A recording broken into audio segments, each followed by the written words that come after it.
8th meeting of the San Mateo County Board of Supervisors. As is our custom and tradition, we will start with the Pledge of Allegiance. I'll ask Chris Flatmo to lead us in the pledge.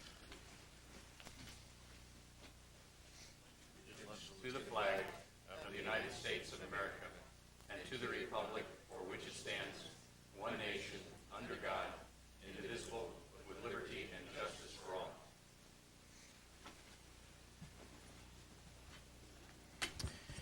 And would the clerk please call the roll?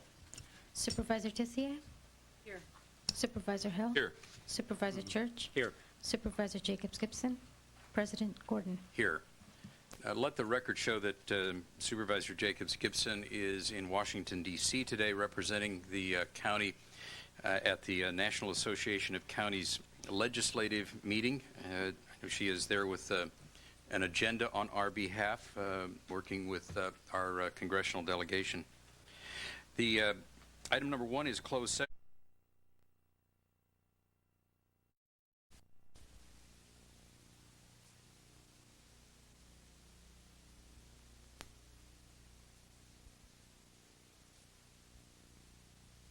Local coastal plan update. We do need your speaker slip now. If we don't have your slip, it won't be called.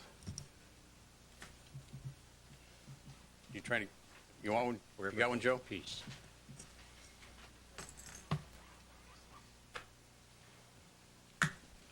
All right. Thank you. We will begin this item with a brief presentation from staff on the issues that we are being asked to take tentative action on today. I would remind the audience that we are holding a series of hearings on the proposed update to the local coastal plan for the Mid-Coast. And as we move through these items, we are taking action where we feel that we can on a tentative approval, and then we will have a final hearing where we will wrap everything up and bring all of the tentative decisions to a final decision. So let me turn to the Director of our Environmental Services Agency, Marcia Raines, to introduce the item. Thank you, Mr. President, members of the board.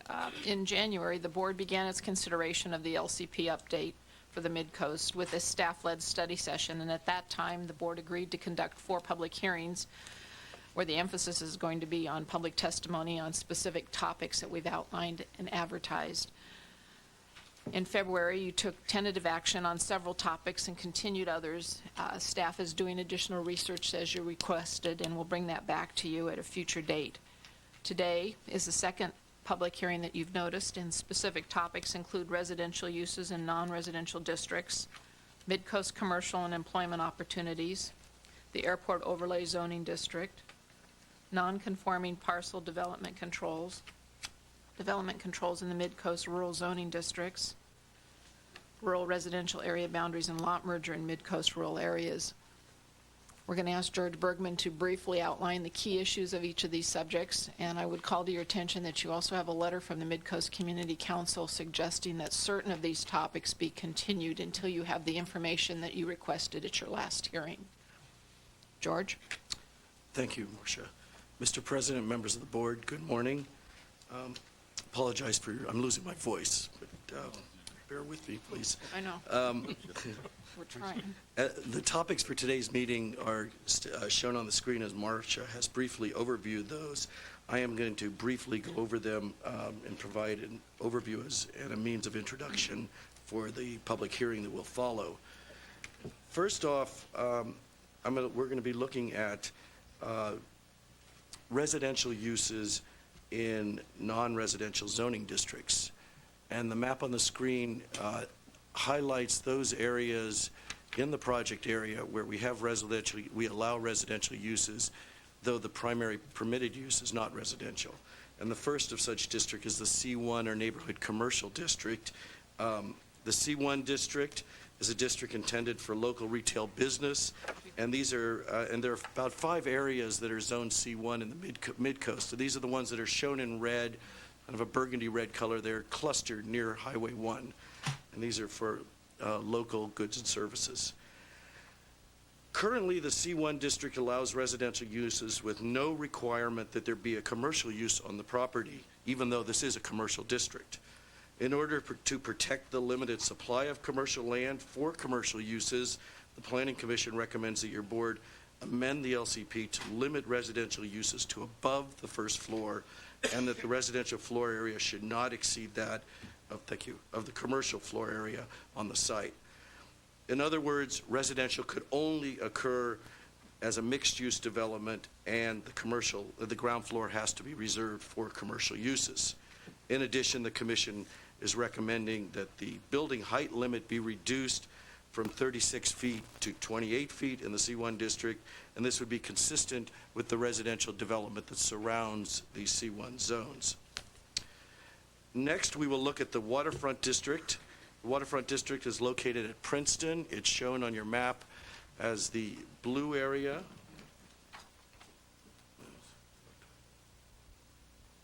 Yes, for the audience, it'd be this area in here. The W District emphasizes industrial-type uses that support commercial fishing and recreational boating. These are marine-related uses that utilize the waterfront location. Currently, the only residential uses permitted in the W District are caretaker quarters. Caretaker quarters are residential uses for someone who is looking after the site. The number of caretaker quarters permitted in the W District is presently limited to 20% of the developed parcels in the district, and the theory being, as the district develops, then the allotment of caretaker quarters would develop with it. The Planning Commission was concerned that residential uses could price out the desired marine-related uses in the area, but the Planning Commission also understood the request from the Princeton property owners for additional live-work housing, and also for improved local security that they believe caretaker quarters could also provide. After reviewing the alternatives, ranging from prohibiting new caretaker quarters to increasing the limit from 20% to 35% of developed parcels, the Commission recommends that your board increase the limit, I don't want to say slightly, but increase the limit from 20% of the developed parcels to 27.5% of the developed parcels, which is a 35% increase. Next, we will look at the COSC zoning district. This is the Coastside Open Space Conservation District. This district is located at the entrance of El Granada. It's sometimes referred to as the Burnham Strip, and it's shown in green with white stripes on the screen. I'll highlight it for the audience. It's this area right here.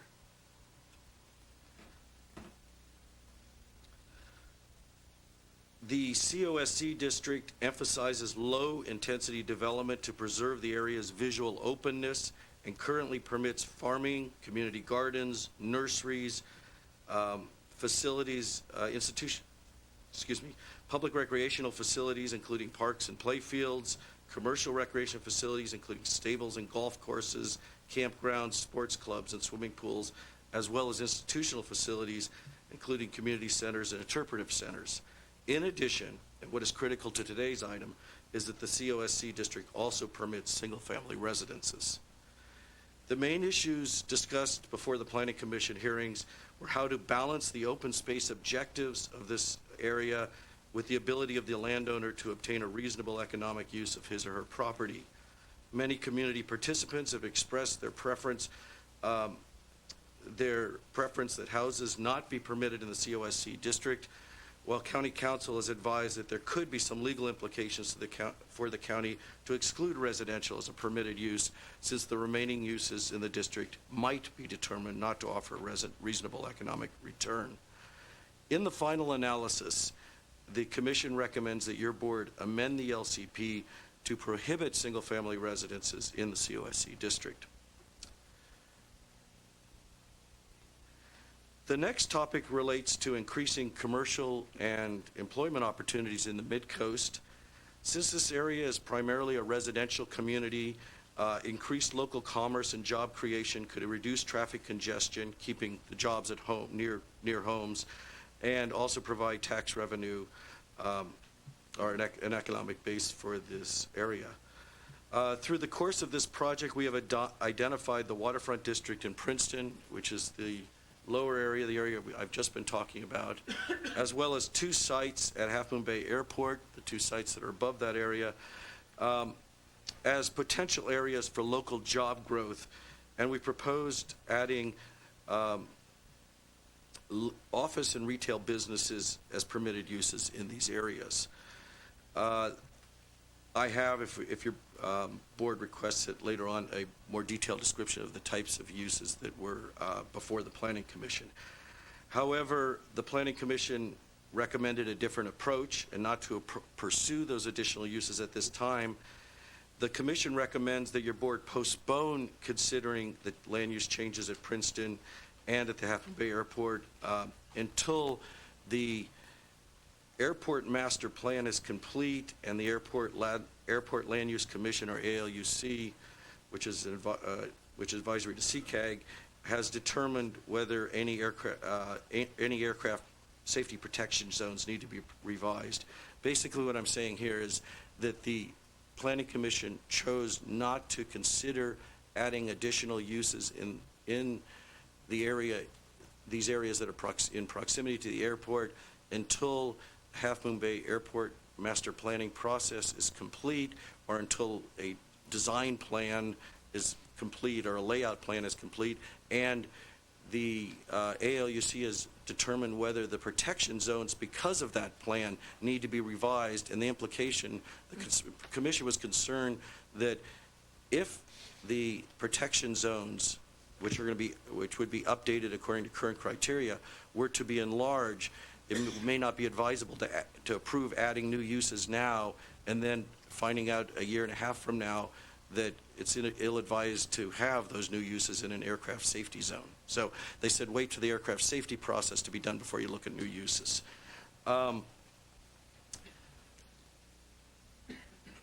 After consulting with the Director of Public Works and ALUC staff planner, this morning I've determined that the relevant work for the airport master plan and what's subsequent to that, the reevaluation of the safety protection zones, would not be complete to at least next April, meaning April of 2006.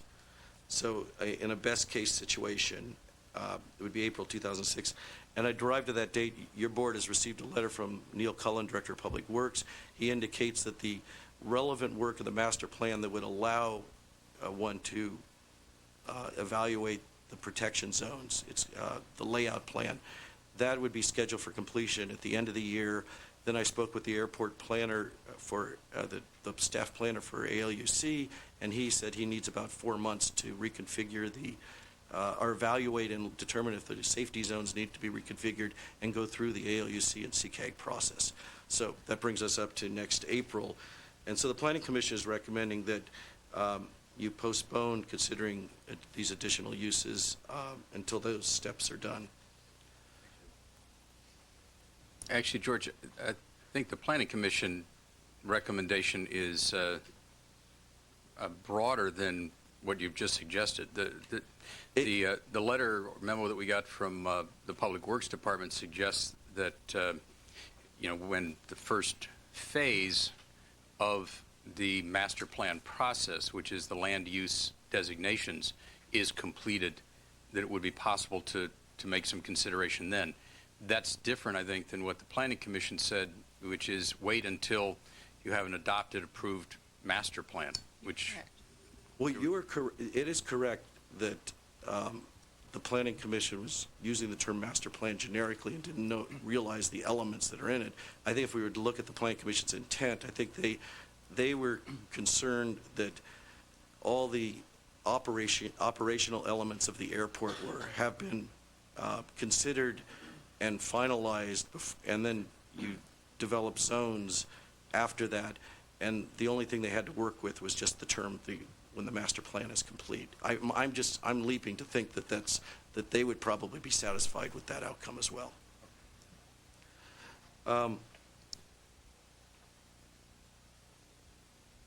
The next topic relates to a particular aircraft, relates to aircraft safety, and involves reevaluating the airport overlay district, the AO zone.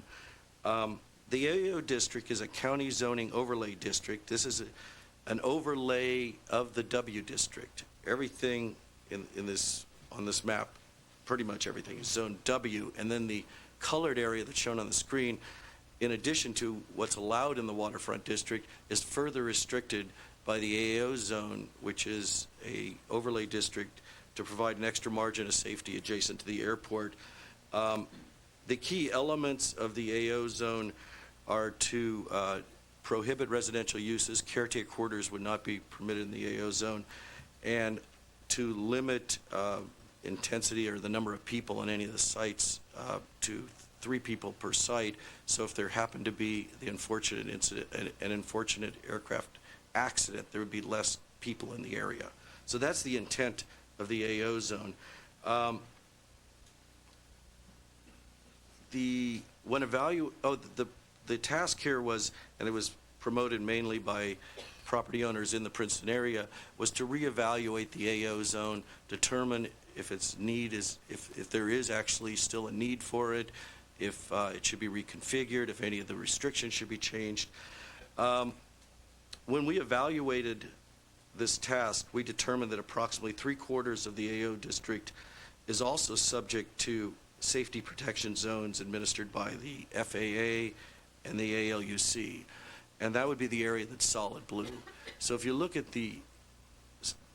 everything that's colored on the screen is AO, but only the area that's blue overlaps with FAA or ALUC protection zones.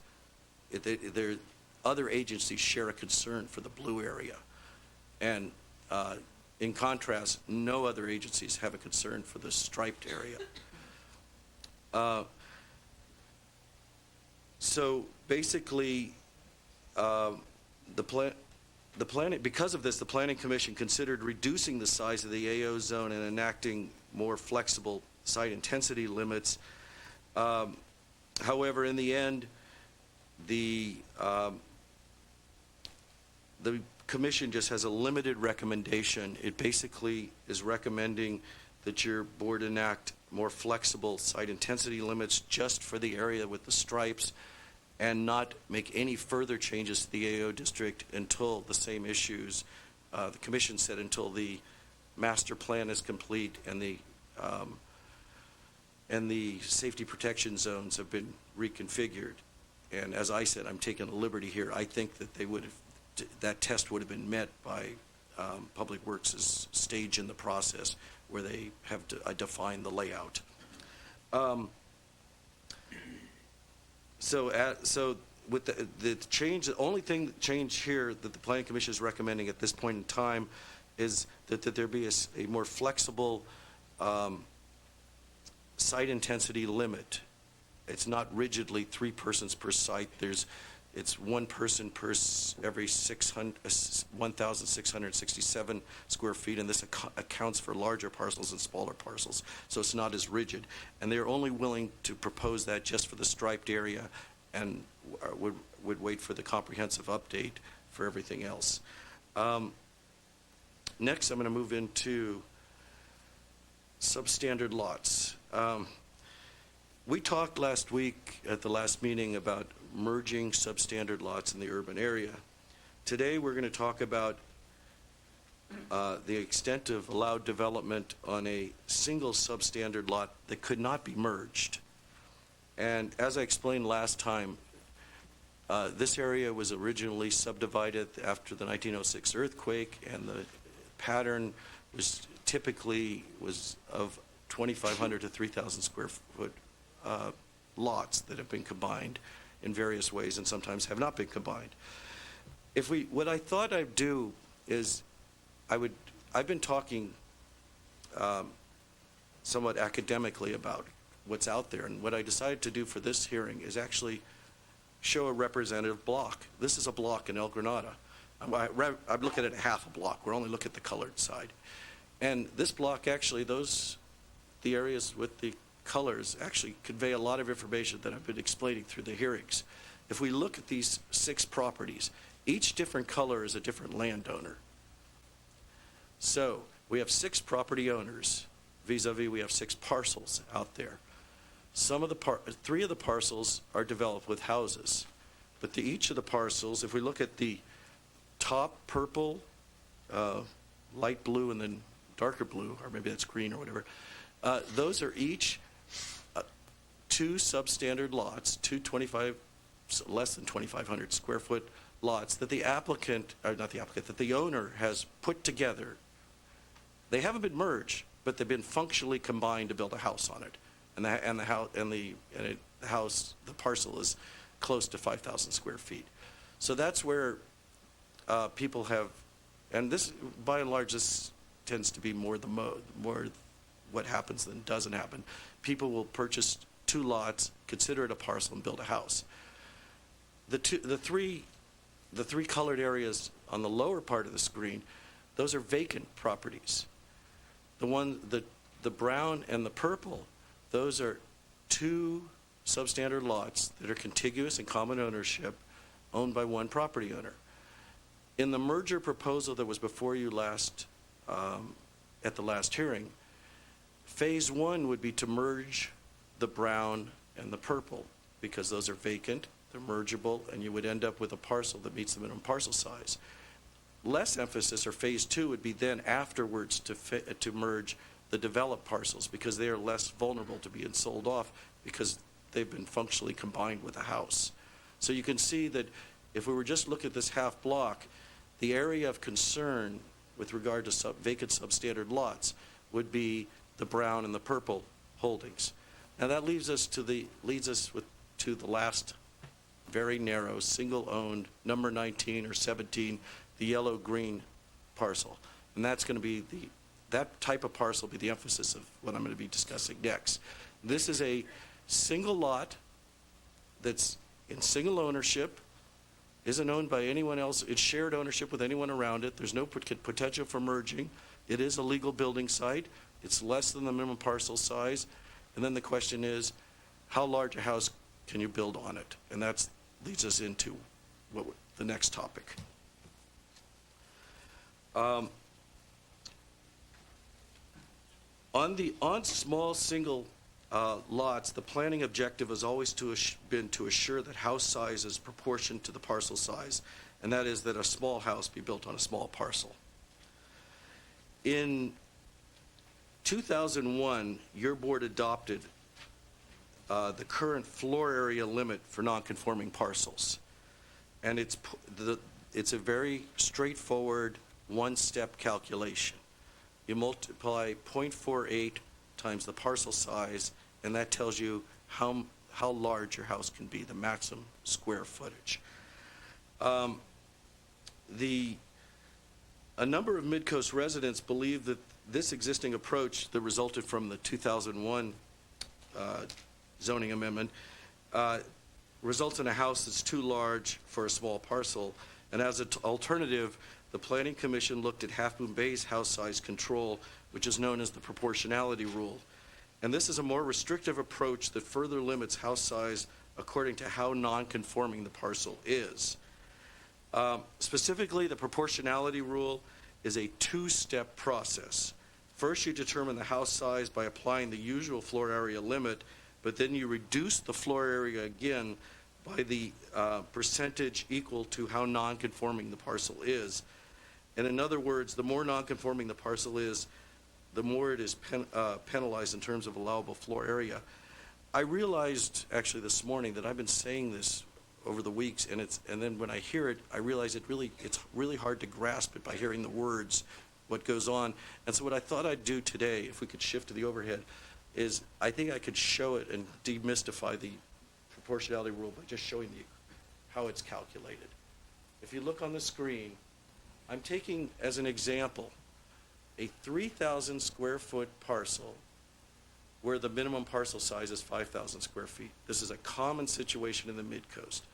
Most residential zoning is R1S17, where the minimum parcel size is 5,000 square feet. And it's common to have 3,000 square foot parcels. So then the question is, how large a house can be built on this size parcel under the existing rules and under this proposed proportionality rule? Under the existing, as I indicated, it's a one-step direct multiplication. It's 3,000 times 0.48, and you would be allowed a 1,400 square foot house on a 3,000 square foot parcel. I just would back up for a second and say that when your board adopted the floor area limit in 2001, you had a more restrictive floor area limit of .48 for non-conforming parcels. For standard conforming parcels, the multiplier is .53. Okay. Now to look at how we do it with the proportionality rule. For the proportionality rule, it's a two-step process. First, you multiply the parcel size times the floor area multiplier. So for a standard size parcel, it's .53. So the first step in the proportionality rule is you multiply 3,000 times .53, and you end up with 1590. But you don't stop there. This is where the proportionality, this is where you part company with the existing method. It's a two-step process. What you do then is take that result, 1590, and you multiply it times 0.6. And why 0.6? Because 3,000 is 60% of 5,000. So if we were doing a 2,500 square foot parcel, the multiplier would be 0.5 because it's 50% of 5,000. And if we were doing a 4,000 square foot parcel, we would be doing 0.8 because that's 80%. So whatever the percentage is your parcel is of what the minimum parcel size, you further reduce it. So it's a two-step process to further reduce it by how out of whack the parcel is. So that would be, okay. Thank you. So basically, this is another way to explain the proportionality rule, to see it as a two-step process where you further reduce it by a percentage of how out of whack the parcel size is. So with that said, we'll move back to the other one, and I'll quickly move along. Through the chair, can I just ask a question? If you look at the proportionality rule, do other things like the actual lot coverage come into effect, or the height of the home come into effect? In other words, if you took a 1,400 square foot home, if you went up, it would take less lot coverage. If you went out, it would take more lot coverage. Are there restrictions then on that will come into play on top of the proportionality? Yes. The zoning regulations have a set of development standards. The proportionality relates to the floor area limit. There still is a lot coverage, and there still is a height, there still are setbacks and parking and those type of things, and they all work together. So most times the floor area is the most limiting. Usually floor area would be well within the parameters of the parcel coverage or lot coverage, but they all do work together. Okay, I guess the question I have is there going to be some point where you're going to show an example of exactly what could be done if you were to shrink the square footage of the house and sort of what that would look like in these areas where we're looking at proportionality? The reason I say that, I try to equate it with what I know, and if you take the homes in Westlake and Daly City, some of them, I think they're all on 3,000 square foot lots, but some of them are 2-story, some are 3-story, which can make a house much bigger, much smaller. We can do 50% lot coverage, which makes a difference. And so there's a lot of things that go into making that decision, where to here it seems like it's sort of done in a vacuum. I'd almost want to know all the parameters to be able to say, well, if I take that and put it on lots here on the coast, what are we talking about? Yes, we could show different examples. They all work together. It's usually the applicant's decision how he wants to distribute the floor area. If he's proposing a single-story home, then it would all be on the ground floor, and there's adjusted, and then we have setback rules that are in harmony with that. If they propose 2 stories, then the floor area would be divided, and Yes. I mean, we could show... We could show maximums, yes. I don't know that we have that here today, but we can show maximums. I just think for me, just from a visual, from what you know, Right. different areas that you know, it would If make I a understand your difference. question, so like if the floor area limit was 1,400, you would like to see different examples of how you could do 1,400 under different height schemes and different lot coverage Based on schemes. what our limits for heights would be, and Right. also what the lot coverage would be. Right. Because then the other example is in the older portion of our city, you have 2,500 square foot lots and different houses that have different heights, and so I'm trying to visualize what we're looking to try to accomplish here, and whether or not I think it's reasonable compared to what I know. Okay. Because I have that vision of square footage, et cetera. Could do that. Okay. The Planning Commission recommends that your board replace the existing floor area limit with the proportionality rule, as I've indicated, and I'm going to go to the jump ahead here. And the actual recommendation is you replace it directly with the proportionality rule, where the minimum parcel size is 5,000 square feet, the R1 is 17, and you apply reduced floor area ratios and the proportionality rule, a combination in the two zoning districts where the minimum parcel size is greater than 5,000 square feet, such as Seal Cove in Moss Beach and Miramar. Now we're going to jump to the rural area. The next topic affects the open semi-rural areas that surround the developed portions of the mid-coast. These areas shown in green and yellow on the map are intended for very low-density development. Although the existing zoning emphasizes resource protection, and the subdivision potential here is also very low, the Planning Commission, however, believes that more can be done to improve community compatibility. Specifically, the Planning Commission recommends that your board amend the LCP to prohibit timber harvesting, surface mining, oil and gas exploration, solid waste facilities in those areas of the mid-coast that have more typically rural zoning designations. And so that would be to eliminate them as permitted uses. In addition, the Commission recommends reducing the height limit for single-family residences from 36 to 28 feet, this, as well as enacting floor area limit and design review like what is done for other residences in the community.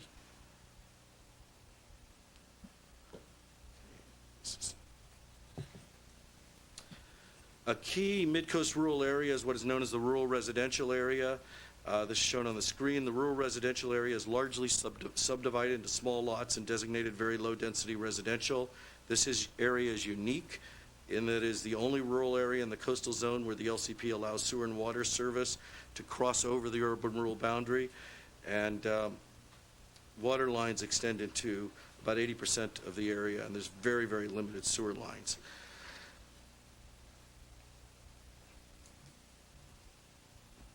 At the suggestion of the Midcoast Community Council at the Planning Commission level, the Planning Commission recommends fine-tuning the boundaries of the rural residential area so that only the portions that are currently served by water lines remain designated rural residential, and those areas that are not served by water lines be redesignated from rural residential to rural. So basically, the orange areas shown on the screen would move out of the rural residential area because they don't have water lines serving them, and the whole intent of the rural residential area was to acknowledge areas that had water service, and then they would be in parity with other rural areas.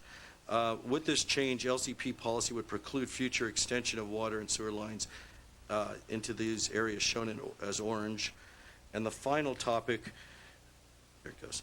The final topic involves a proposal to merge small, contiguous, and commonly owned lots and parcels located in the areas colored on the screen that are designated open space and very low density residential. The planned density for these areas is at least one dwelling unit per 5 acres, or no, excuse me, it's one dwelling unit per 5 acres or lower depending on the location. But like in the urban area, these properties are generally comprised of very small lots, and also these properties may be too small to accommodate a septic system and meet Environmental Health Division's setback requirements for wells and septic systems. As such, the Planning Commission recommends that your board authorizing the merging of applicable contiguous parcels in these areas with the goal of combining lots up to 5 acres. Here again, the emphasis would again be on first merging vacant lots before developed lots. In closing, the staff recommends that your board take tentative action on the items that I've just overviewed today, and we open the public hearing, and that would conclude the staff presentation. All right, any further questions of staff before we open the public hearing?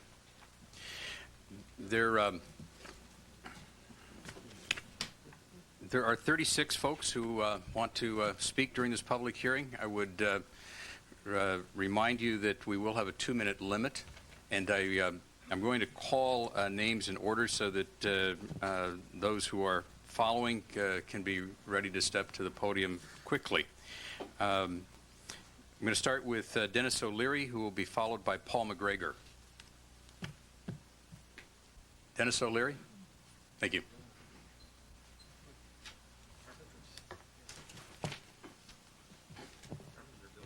As you already know, I'm Dennis O'Leary. I live in Montara.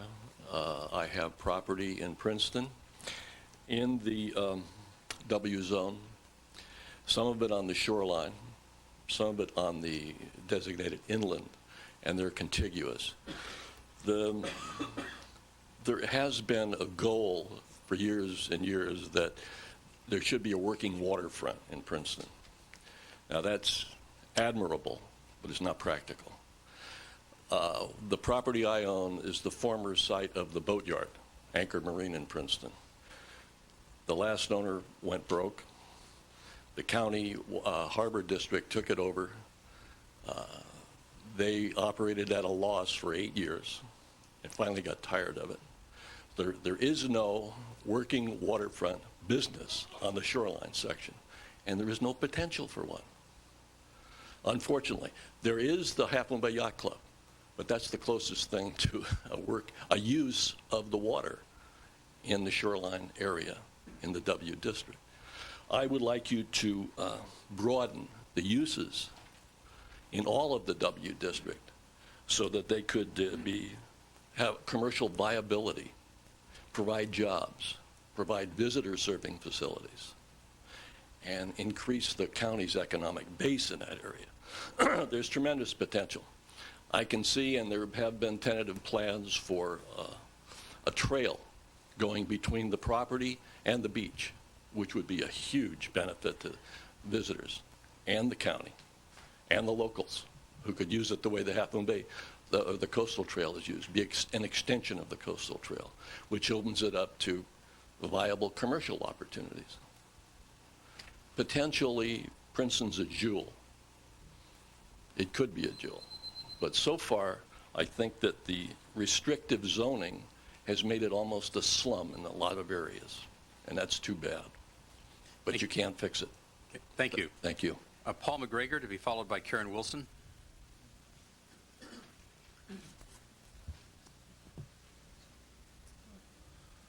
Paul McGregor, 547 7th Street, Montara. I'm a landowner in numerous places along the county coast side. One in Princeton, Montara. I own commercial property, and I own some residential property also. My first topic of concern is the house size, your proportionality rule. You guys allow us 53 and 48 respectively. I really think that if you start whacking these lots, as George puts it, down to a small size home, you're going to end up having little shoe boxes in these neighborhoods that don't fit in too well.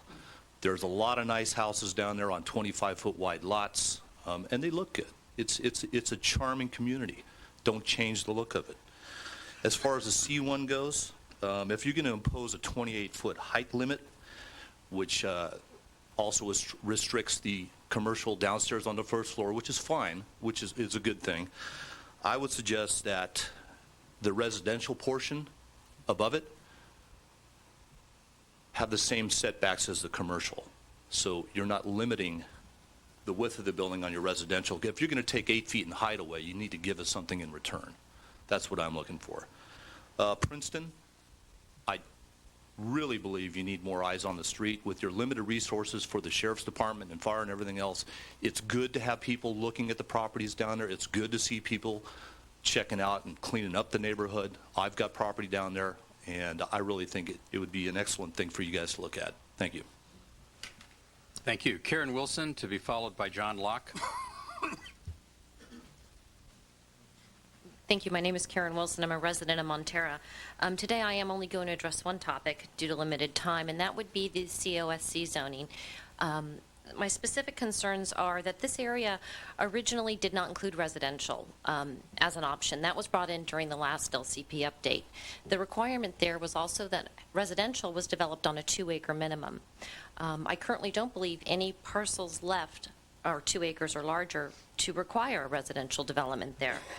So my overall concern is that if we are to maintain a sustainability into the future, annex or incorporate, we need to preserve areas like the COSC for future development that it was designed for long-range planning, farmers markets, agriculture, uses that will serve the community into the future. I think all of you can come up with examples, not only in the Bay Area, but within the state, where those uses get taken away and slowly chipped away for residential.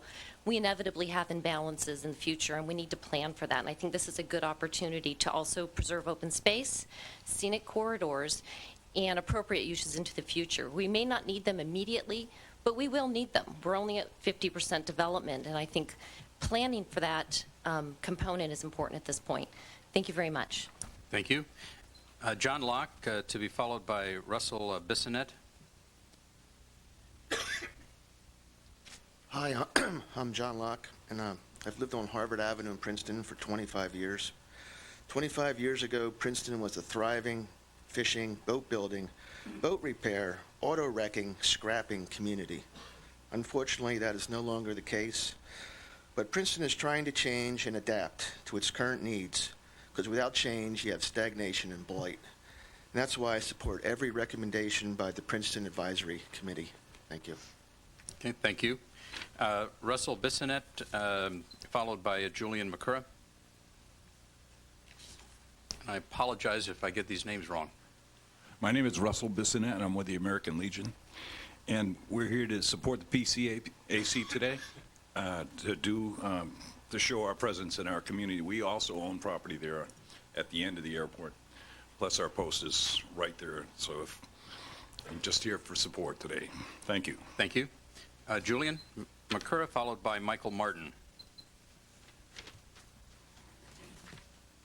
Hello, Supervisor Gordon. I'm here today in behalf of the Princeton Citizens Advisory Committee. I'm currently chair of that committee. I wanted to read a statement if I could, do as quickly as I possibly can. Okay. Again, thank you, Supervisor Gordon, for hearing us, and supervisors at large for hearing us. The Princeton Citizens Advisory, referred to as the PCAC from this point forward, has worked on the LCP review process since 1998 as our general plan process.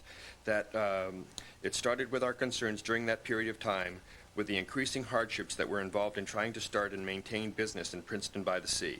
Given all our efforts, to date, conditions now are worse than they have been in our history. Looking to the document before you, though lip service is paid to the concerns of the coast side in Princeton by the Sea, tangible answers are still not at hand due to the constant confusion between residential and commercial needs and policies. Vision alignment, increase viability, reduce congestion, provide access to our natural environment. You cannot increase vitality in our area without doing everything possible to promote small business, which is the tax base which flatly pays for everything. Reduce congestion, live, work will do that better than any other policy. It surely works in Alameda, Emeryville, and south of Market. Provide access to the environment. Our work with Supervisor Gordon's shoreline project in Princeton is compelling proof to our commitment to visitor-serving activities. Add to this our ongoing attempts to connect the CCR districts at either end of Princeton Avenue, which is right along the shoreline in our area, to provide more visitor-serving businesses, and it can be seen readily that we support the Coastal Act's main thrust to that end. Goals, transportation, again, live, work. Infrastructure demand. We are the people that serve the infrastructure. We are your trades and tradespeople. We are the only light industrial area left with any viable ability to serve the coast. Shall I continue? Julian, I'll give you a couple seconds to continue, but if we could also get a copy of what you're reading. So maybe we just want to wrap up a couple of key points, and then if you make sure we get a copy of that, we'll make sure everyone has that. Okay. Principally, we were cited by the Half Moon Bay Chamber of Commerce as the only viable area for continued growth.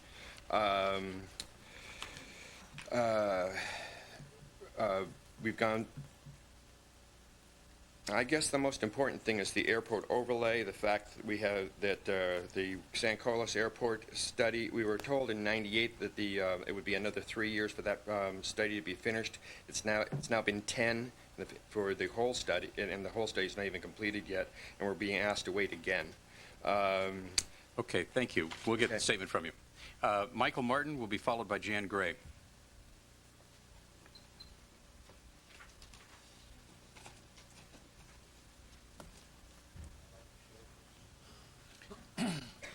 I'm Michael Martin. I'm Ocean Colony Realty. I've been selling homes on the coast for 22 years, helping people, families, find a house.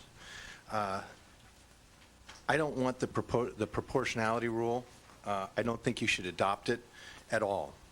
These additional development controls on non-conforming parcels are not needed. The current regulations were adopted by a special task force that we worked so hard together, as you may remember, several years ago, and we talked about the proportionality rule at that time and rejected it. The task force ultimately decided that the .48 floor area ratio and the daylight plane and the facade articulation feature requirements and the use permits and the design review approval, as well as the many opportunities for local neighbors to delay and appeal the process, were plenty enough oversight to see that the houses that were being built. I've given you a picture. This is a picture of a house I built on a 2,500 square foot lot. This house is about as small as you can get and reasonably accommodate a family. In this particular case, I built it for myself when I got divorced, and I had 2 kids. I have a 2-bedroom house with 2 bedrooms, 2 bathrooms, a family room, and a kitchen, and a little backyard. And it affords a very necessary place for young families, smaller families, single parents, to bring up their family on the coast side. I think this is to make something down on this side be 863 feet. You're going to end up with modular homes. You're going to end up with trailers.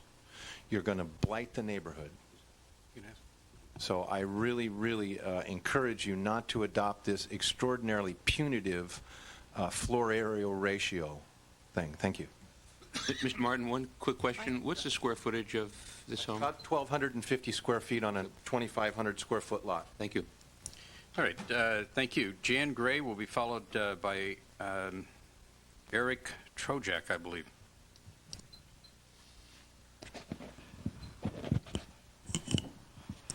Hold on, I'm short. Okay, in case you haven't noticed. Good morning. Good morning to you. Let me start by handing you, each of you, 2 photos. 2 pages. Each one has a photo on it. It shows the house as it's built and how it fits into the neighborhood. I'm speaking today on the non-conforming parcel lot developmental controls. The proportionality rule punishes property owners. Why should owners with lots of less than 5,000 square feet or greater be considered and thereby treated as substandard non-conforming lots when properties in other parts of the county are not considered substandard at 5,000 square feet? This is an inequitable situation that penalizes well-sized lots that just happen to be in zoning districts where they fall below the minimum parcel size. Under the current floor area ratio of .48, a lot that is half the size of the standard would only be able to build a house that is half the size of the standard-sized neighbors. A small lot's allowed home size is already smaller. The proportionality rule would put into place an even more restrictive floor area limit on small lots, causing a small lot to have the floor area limit of their potential home restricted once more by a .53 floor area ratio, and then again proportionate to how much they fall short from the standard size. Doubly restricting home sizes in the proportionality rule does not solve neighbors' concerns for homes that are squeezed into small lots. San Mateo County should avoid repeating the mistakes of Half Moon Bay by adopting the proportionality rule. Adopting the extremely restrictive proportionality rule could result in a chaotic situation similar to that occurring in Half Moon Bay, with their 1,400-plus homes being considered substandard. That was my time. That was time. Concluding sentence? The proportionality rule is a flawed concept. The regulations in place already ensure the appropriateness of home sizes. Further restrictions only serve to punish those property owners for something that is beyond their control, which is the size of their lots. And I thank you. Thank you. Eric Trojak, I believe, followed by Bob Mitten. I'm a little taller than Jan. I'm here today to talk about the commercial employment opportunities in the Princeton area of the waterfront and airport overlay. I am a real estate broker on the coast side, so this is somewhat dear to my heart. The quality of life in a community isn't simply dependent on how nice the homes are, or the amount of parkland, or even the quality of schools. Quality of life is dependent on many different aspects of a community, including its commercial base. Many mistakenly assume that commercial zoning equals retail. Yes, retail is an element of commercial zoning, but so are community and visitor services and business offices. To promote the creation of a more stable commercial base, we ask that the county consider expanding the permitted uses in the waterfront and airport overlay districts to include services and uses ancillary to agriculture, such as farmers markets, canning, fruit stands, and wine manufacturing. Speaking of wine manufacturing, while my day job is real estate, my avocation and really my passion is winemaking. I've been a home winemaker since 1993, and I currently lease warehouse space in Princeton, where I make up to several hundred cases of wine a year. I've honed my craft to the point where I've been asked why I don't go commercial. And at that point, I could sell wine through local shops and local restaurants. I'm considering this, but I have a problem. The current zoning does not allow this use. And ironically, the previous zoning did allow it. Winemaking is a relatively clean and low-impact process. In the almost 3 years I have been doing this in Princeton, I've had absolutely no complaints. In fact, I have the support of the locals and the Princeton Advisory Committee. Many of those people have a vision for Princeton, a place where visitors can experience high-quality, handcrafted products made and sold on site. I support this vision, and I'm here today hoping you will support it too. Thank you for your time. Thank you. Bob Mitten, to be followed by Chris Draper.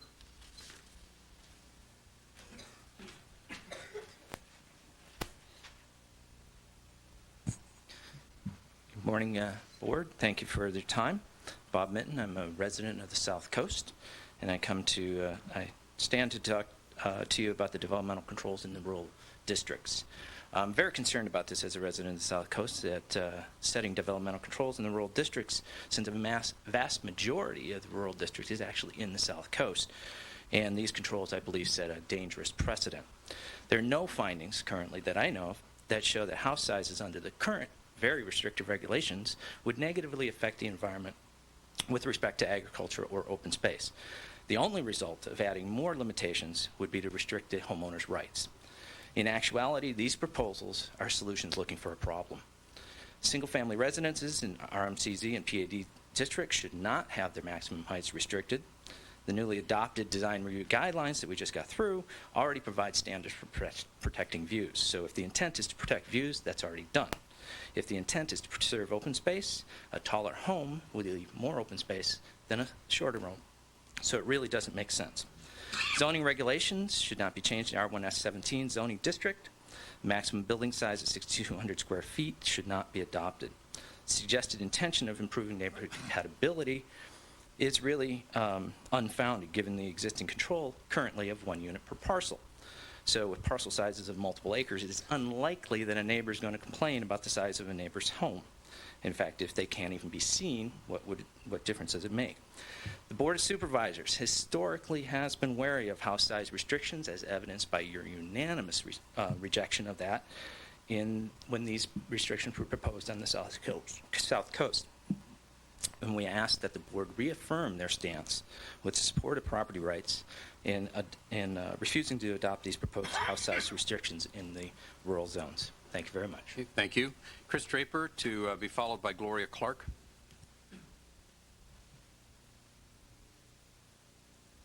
Good morning, Supervisors. I'm here to talk to you today about mandatory lot mergers in the rural areas. Even more so than their urban counterparts, rural parcel subdivisions are the byproduct of families willing their properties to their children.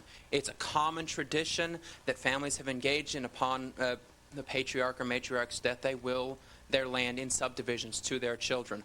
The proposals from the Planning Commission would reverse this long-standing tradition.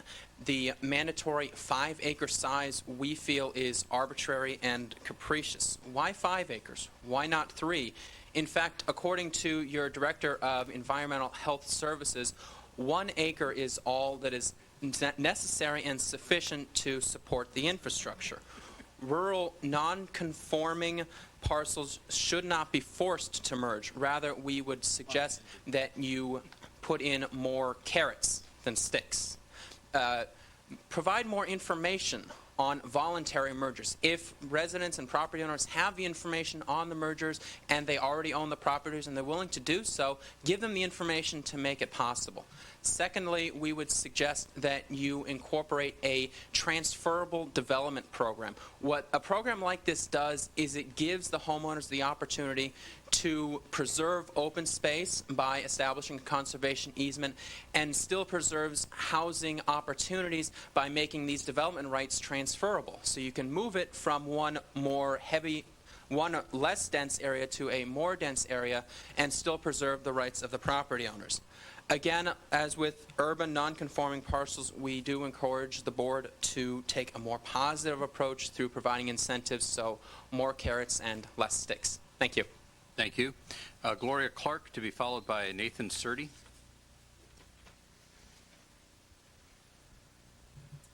Good morning, Supervisors. I'm Gloria Clark. I live in Half Moon Bay and have worked on and lived on the coast for about 27 years. I'm here to speak to you about the COSC district, the Coastside Open Space Conservation District, which is a very small area in El Granada. The Planning Commission is recommending prohibiting single-family residences in the COSC district, which I feel is very, very restrictive and will take away property rights for people who do own property there. I would say that there might not even be 15 parcels there. So this is a small area. It's very hard to develop there because of the restrictions already. Your lot coverage for a house can be 10%. So if you have an 18,000 square foot parcel, your house size can't be bigger than 1,800 square feet. The height limit is 18 feet. So you're already limited in your height of your house. So this is a very low profile type building as a residential use. There is one other house that I know of on this strip that's been there many years. I do have a person who rented from me for about 12 years, has a family, was able to buy a property, and wants to put a single-family house on it. His family deserves a chance to live in the community. He did get the water, and I hope that you'll let him build his house. The only other thing I might add is that the Burnham Strip, where this is located, has been pretty much undeveloped. A lot of people see it as their open space and want to keep it that way. I just would like you to think of the people who do own the property. Thank you. Thank you. Nathan Surdy, to be followed by Judy Taylor. Good afternoon. My name is Nathan Surdy, and I'm a resident of Half Moon Bay. I have an interest in the future property rights and concern in how space is further managed on the coast side. In this case, I will wish to follow on the topic of caretaker units. This acts as a solution and suggestion, rebuilding living, business, and infrastructure, especially in the Princeton area. Caretaker units can be an excellent source of affordable housing, although some may misinterpret the relatively high rental and selling costs of the buildings with caretaker units to mean that the caretaker units themselves are not affordable. This view does not take into account the full picture, since the rental and selling costs of these buildings include the commercial element.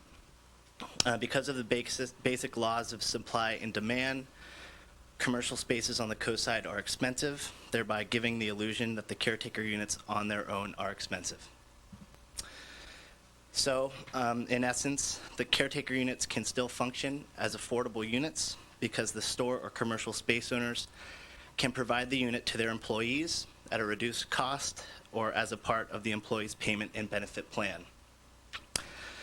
Further permitting more caretaker units increases the overall quality of life and security to the specific area. As cited in several community workshops and planning commission hearings, caretaker units provide quote, eyes on the streets, end quote, serving as a deterrent for illegal dumping and other crimes. I urge us to look beyond the 27.5% of the developed parcels, limiting caretaker quarters to 27.5% of the developed parcels sets an arbitrary limit. A higher allowed percentage of caretaker units should be considered. Also, caretaker units should be allowed more than 35% of the building floor area. Thank you very much. Okay, thank you. Judy Taylor will be followed by Lisa McCaffrey.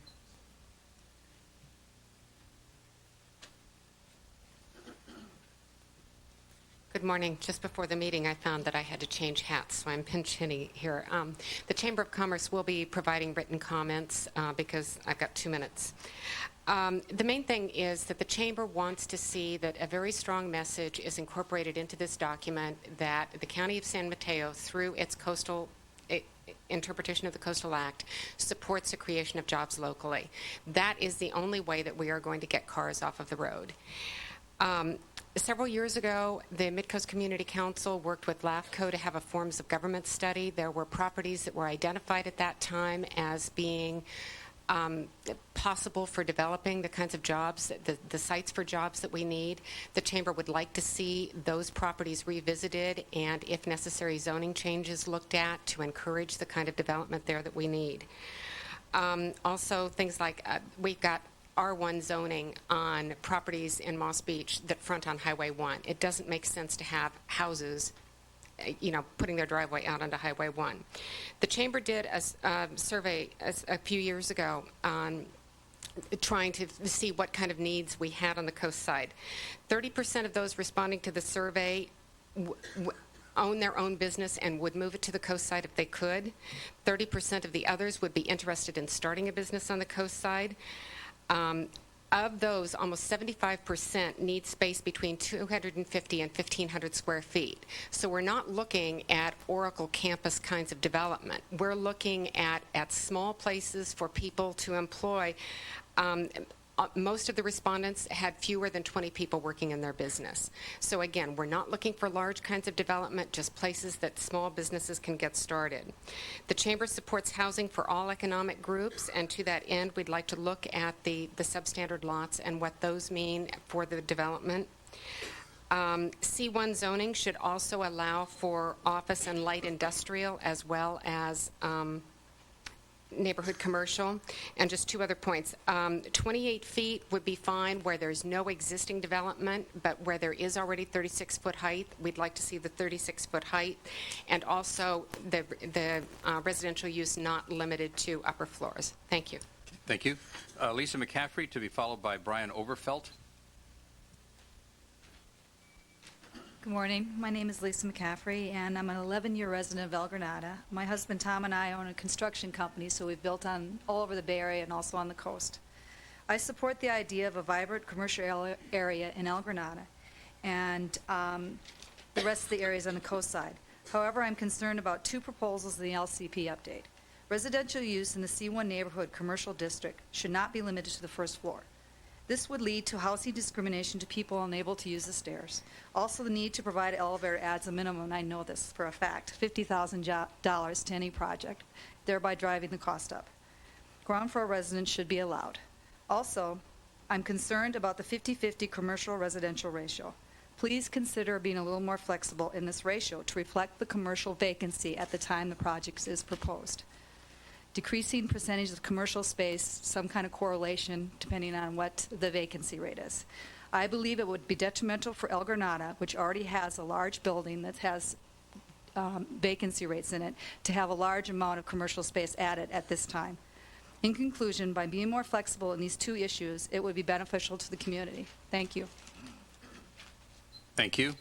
Brian Overfelt, who will be followed by Christina Lee.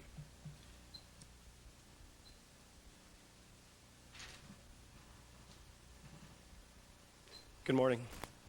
I live at 661 the Alameda in El Granada. I've been a resident of the coast for 31 years.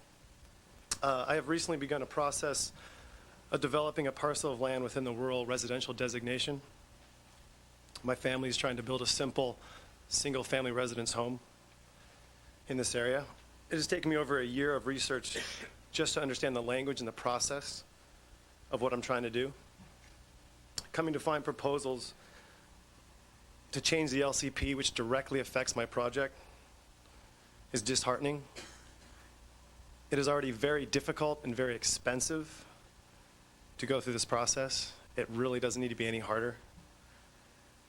The proposed downzoning, specifically from RMCZ to COSC, is a taking of my property rights.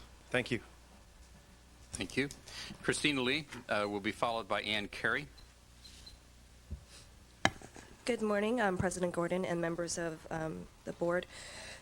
I apologize. I'm a little under the weather, so I'm going to try not to spread the germs. I just want to summarize the comments, and this is on behalf of the San Mateo County Association of Realtors. We are not supportive of the adoption of the proportionality rule. We don't see the need for it, considering the existing controls that were established a couple of years ago. You know, they were listed off, the 4.48 floor area ratio, the use permit requirement, the design review requirement. All of that is more than sufficient to make sure that the house sizes are appropriate for their relative parcel size. Secondly, in terms of permitting additional uses in the Princeton area, we support most of the things that the Princeton Citizens PCAC has suggested, but also, as Mr. Trojak was speaking about earlier, you know, additional uses, ancillary to agriculture, wine manufacturing. Those are things that I don't see any reason, or we don't see any reason why the Airport Land Use Commission would have any weighing on that. They don't have farmers markets and wine manufacturing don't require buildings that are, you know, 3, 4, 5 stories that may be prohibited by the Airport Land Use Commission in the future. Excuse me. Also, in regards to the development controls on rural parcels, we would be opposed to that. As mentioned earlier, your board has already historically been opposed to additional development controls on those large rural parcels. To add another layer of requirements by adopting lower height limits and restrictive house sizes is unnecessary, and there are no findings to suggest that they are needed. Excuse me. Again, similar to our position for forced mergers on urban lots, we are opposed to rural parcel mergers, and as mentioned earlier, 1 acre is more than sufficient to support infrastructure. Thank you very much for your time. Okay, thank you. Ann Carey will be followed by Terry Gossett. Good morning, President Gordon and honorable supervisors. I'm Ann Carey, a property owner on the Mid-Coast.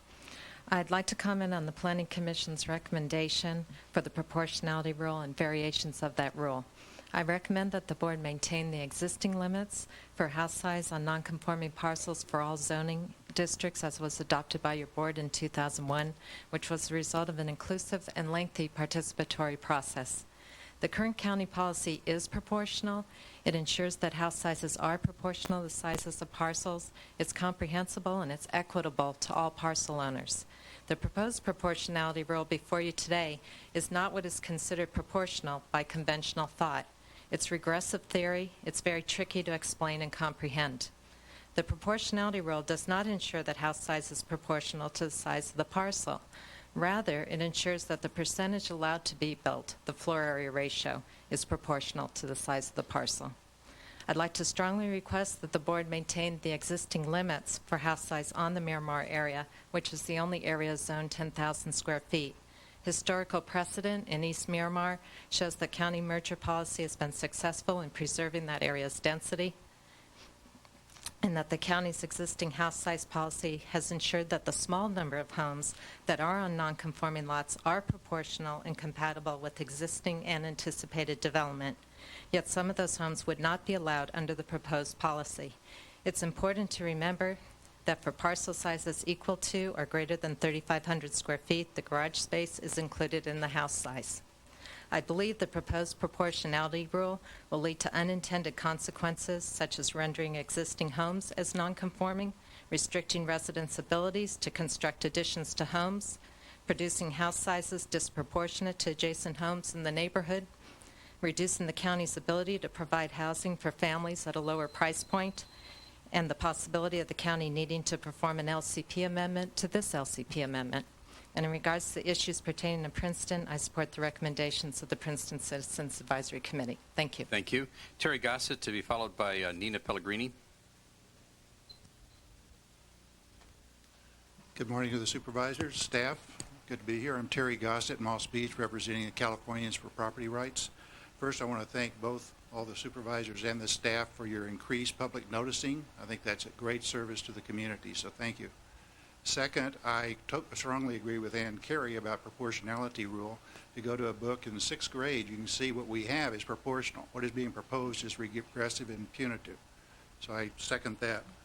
I did provide written comments, so I won't go through all the detail. I'll just summarize the 3 main points that we wanted to cover. First, on the Coastal Open Space District, CPR recommends, California Property Rights recommends, that this board not approve a regulatory taking by depriving residential use in newly designated coastal open space. The government should compensate willing sellers at full and fair market price, not by devaluation and trying to get it on the cheap. It may be for the common good to have this open space, we would agree, but a fair market price would be the proper thing to do. Second, CPR recommends that you not redesignate rural residential to rural. The current LCC policies 2.14A and 2.22A ensure that services in the rural residential areas, but those services would be denied if redesignated to rural. Why would a Montero Water Sanitary District official originally recommend this to this board? Why this redesignation? CPR supports using a water utility rather than a private well to provide the greatest environmental and water supply safeguards. And the last summary point I'd make is that CPR recommends to not merge rural residential or rural parcels. Property owners have patiently waited for the water hookup to be lifted. The county should emphasize creative incentives that would benefit all concerned. Larger residence, space for ag, ranching, outside buildings.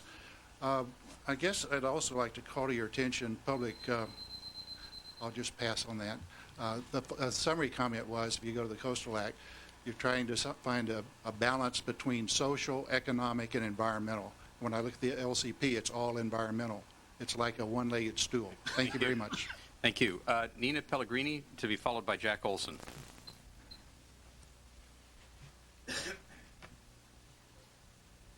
Hi, good morning.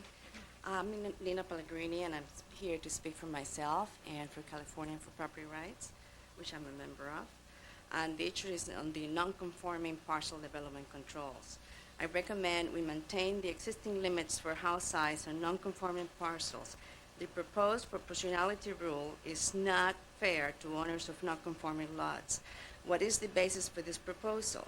What will be the impact for low-income housing? How many lots will be unbuildable if this policy is to take effect? I recommend that this board not take action on the proportionality rule for the Mid-Coast. And also, what is the rush for this process? If this LCP update is adopted as proposed, it will have a huge impact on people's ability to live in the coast. What is the comprehensive plan? Not just the pieces that we have been discussing every meeting. And some of the LCP updates, as I see it, proposal are flagging disregard of property rights for everybody in this county. Thank you. Thank you. Jack Olson will be followed by Lance Castle. Good morning, President Gordon, members of the board. Jack Olson, Executive Administrator, San Mateo County Farm Bureau. Thank you for the opportunity to address you this morning. San Mateo County Farm Bureau is opposed to any further restriction on parcels in the RMCZ or PAD zoning districts in the coastal area of the urban mid-coast. We feel that the activities currently contained therein allow flexibility and opportunities for rural landowners to move and respond to changes in economic venues and markets when cash infusion is needed to continue with their agricultural and more rural endeavors. We feel if these issues or these matters are to be taken away, i.e.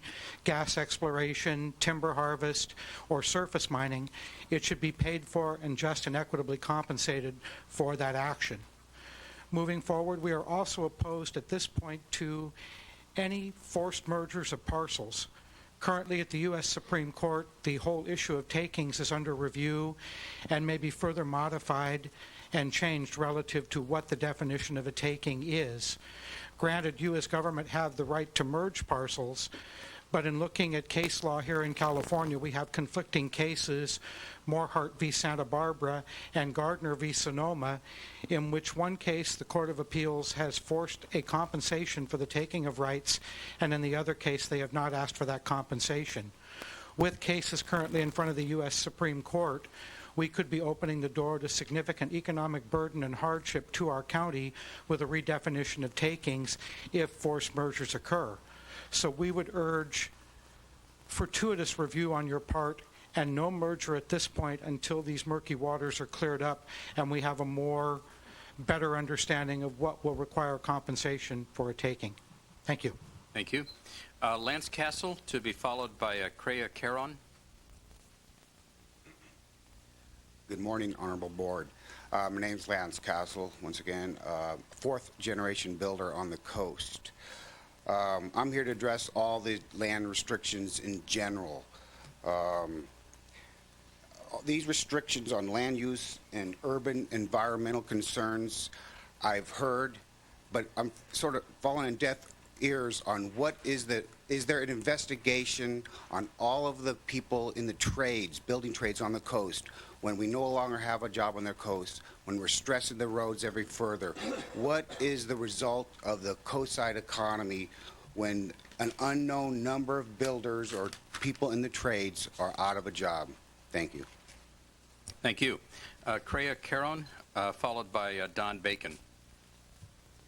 I'm a property owner in the Burnham Strip. I have an 18,000 square foot lot across from El Granada Market. And one comment in regards to the proposed zoning change of my property is that that change unfairly attempts to restrict single-family use, and it does not address the other uses that are currently allowed, which would create potential nuisances. In regards to the property that I currently own, a question that I would like to present to the board, and maybe you can give me an answer publicly on this. I've invested over $35,000 and our family has owned the property for 10 years. We currently have a water permit, a tentative septic system permit, and we have plans to start building as soon as the county issues a building permit, which should follow our use and variance permit, which is pending right now. If in fact the zoning change does take place on our property, would we not be allowed to build, or would we be allowed to build? Is there any county charter or bylaw within the structure of the San Mateo County that would prevent us from building our house that we've been working on for 10 years? I'm going to ask council to confirm this, but we've been, it's also suggested that as part of this, that the board adopt a grandfathering clause, which means that anyone current uses would be allowed. Yeah, that's what I've been told. I just wanted to see if there was anything under that I, Mr. Casey? It's something the board can decide. I mean, the board's not required to, and so it would wait to see what you chose to do at the end. But it is traditional to grandfather prior uses. Okay, thank you. Don Bacon, to be followed by Chris Lewis. Good morning. My name is Don Bacon. I'm from Montera. I'd like to express my support for the recommendations that Californians for Property Rights have given you this morning. I think other speakers and CPR have pointed out a virtual smorgasbord of regulatory takings that are being proposed to you. CPR focuses on three. The first, the COSC residential prohibition, would obviously dramatically affect the use, the benefit, and market value of those properties. Second, the rural residential redesignation proposal would deprive in perpetuity those properties from water and sewer connections. Some of those properties would be rendered unbuildable and virtually worthless. And the third proposal that segues with the second is the forced lot merger proposal for the rural residential. I think this proposal fails to acknowledge that as it stands, all rural residential properties have a statutory right to a sewer connection regardless of their size, as long as they are legal parcels. And the second point is that the number of properties that would fit the criteria for this forced lot merger in the rural residential is so small that no plausible argument can be made that this would significantly affect growth and development controls. Those three proposals are unreasonable, unfair, and ultimately unnecessary regulatory takings, and I know you have the wisdom and experience to see that. Thank you very much. Thank you. Chris Lewis, to be followed by Stephen Skinner.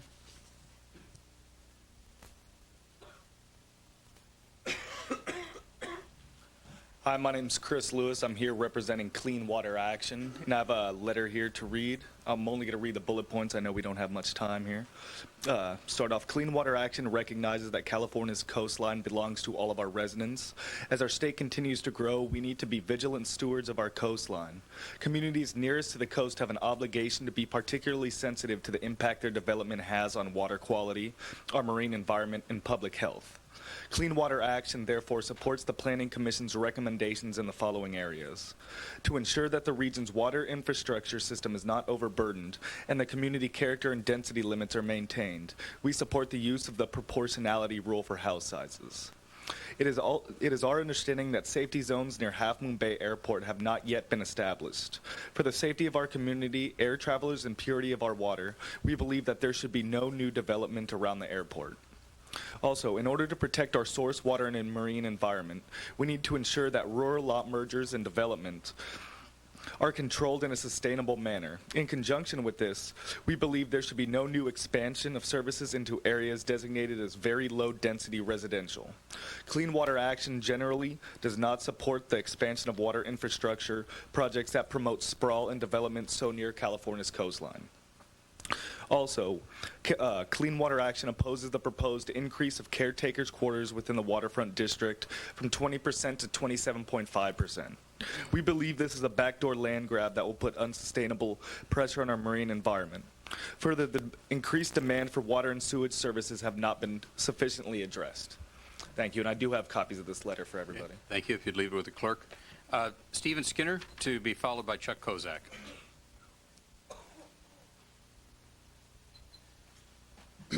Good morning, President Gordon, Supervisors. Thank you. I'm Stephen Skinner, a resident of Half Moon Bay, and I'm here representing myself. I'm here to offer my strong support for the current planning recommendations in their current form. I am a coastside resident and a property owner. I am a licensed realtor and a member of SAMCAR, and my education and professional background are in architecture and planning. I'd like to acknowledge the importance of property rights and the frustration of some property owners and their representatives with current and prior experience on the coast side. And I certainly agree with the stated interest in affordable housing, recent trends notwithstanding. We all know that housing prices in the Bay Area are challenging at best for everyone. Nonetheless, it's my personal and professional belief that the future viability of the coast side will depend on the choices that are currently before the board in the form of the LCP recommendations, which I do support. Central to these choices are a set of sensible planning decisions that will ensure a continued low population density, a sustainable rate of growth, and the preservation of the coastside's unique rural and agricultural character. These attributes have a long-term economic value that is unmatched throughout the Bay Area. I believe that preservation of the coastside is a benefit and a legacy to all of San Mateo County. And once again, I would like to reiterate my strong support for the recommendations in their current form. Thank you. Thank you. Chuck Kozak, to be followed by Lenny Roberts. Good morning, members of the board. Chuck Kozak, 1465 Buena Vista in Montera. I would like to start out that a lot of the discussion we're hearing today relates to the build-out numbers again, and the build-out numbers that equates to the number of houses and the density of those houses and the population involved. We saw in the last meeting that we were looking at 6,200 houses originally planned for, a population of 16,000. We're now well over 20,000 under current policy and rising. The proportionality proposal, this is a fair approach that preserves a full range of housing opportunities and a beneficial use of property by encouraging a more appropriately sized development of smaller entry-level houses. It's for young couples or for retired people to be able to stay in the community or to get into the community to begin with. These work out to be market rate affordable housing that will continue to provide ownership opportunities by keeping a stock of lower priced houses within the neighborhoods. I'm kind of skipping forward here. So the proportionality rule also helps to preserve the planned density of our zoning districts. These were planned with the idea that there would be so many people within these districts. When you start allowing full-size development on a substandard lot, you're essentially adding a full-size house like the one that was described earlier that had all the bedrooms and all the baths in a full family house on a 2,500 square foot lot, which is only half the size. And so you would only expect to have, for planning to work, you'd only want half the population. For those sizes parcels. I'm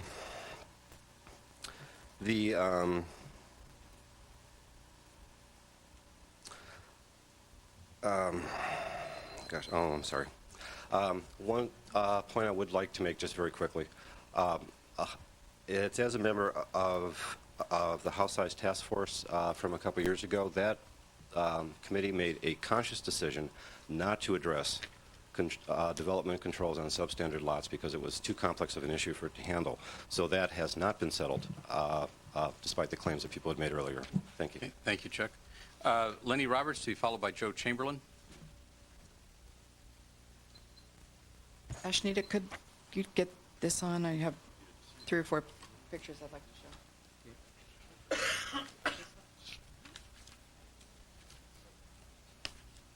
Okay. Good morning. I'm Lenny Roberts. I'm speaking for Committee for Green Foothills. I took these photographs several years ago when the issue of substandard lots was one more time before the County Planning Commission.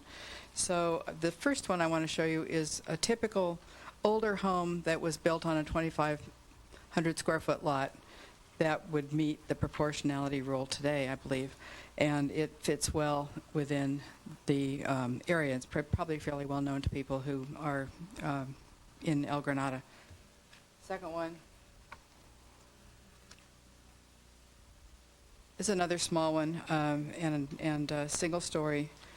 Fits well within the area. It doesn't happen to have another house on either side of it, but if it did, it would still be in good relationship to the houses around it.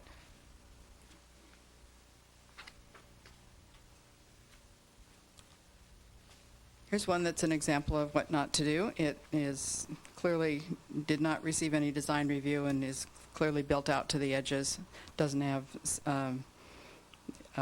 any of the newer regulations. But again, if we have the proportionality rule, a house on this lot would have been vastly different. I like this one because it illustrates how much larger it appears. It's another 2,500 square foot lot, how much larger this house appears in relationship to the 2 neighboring houses on either side.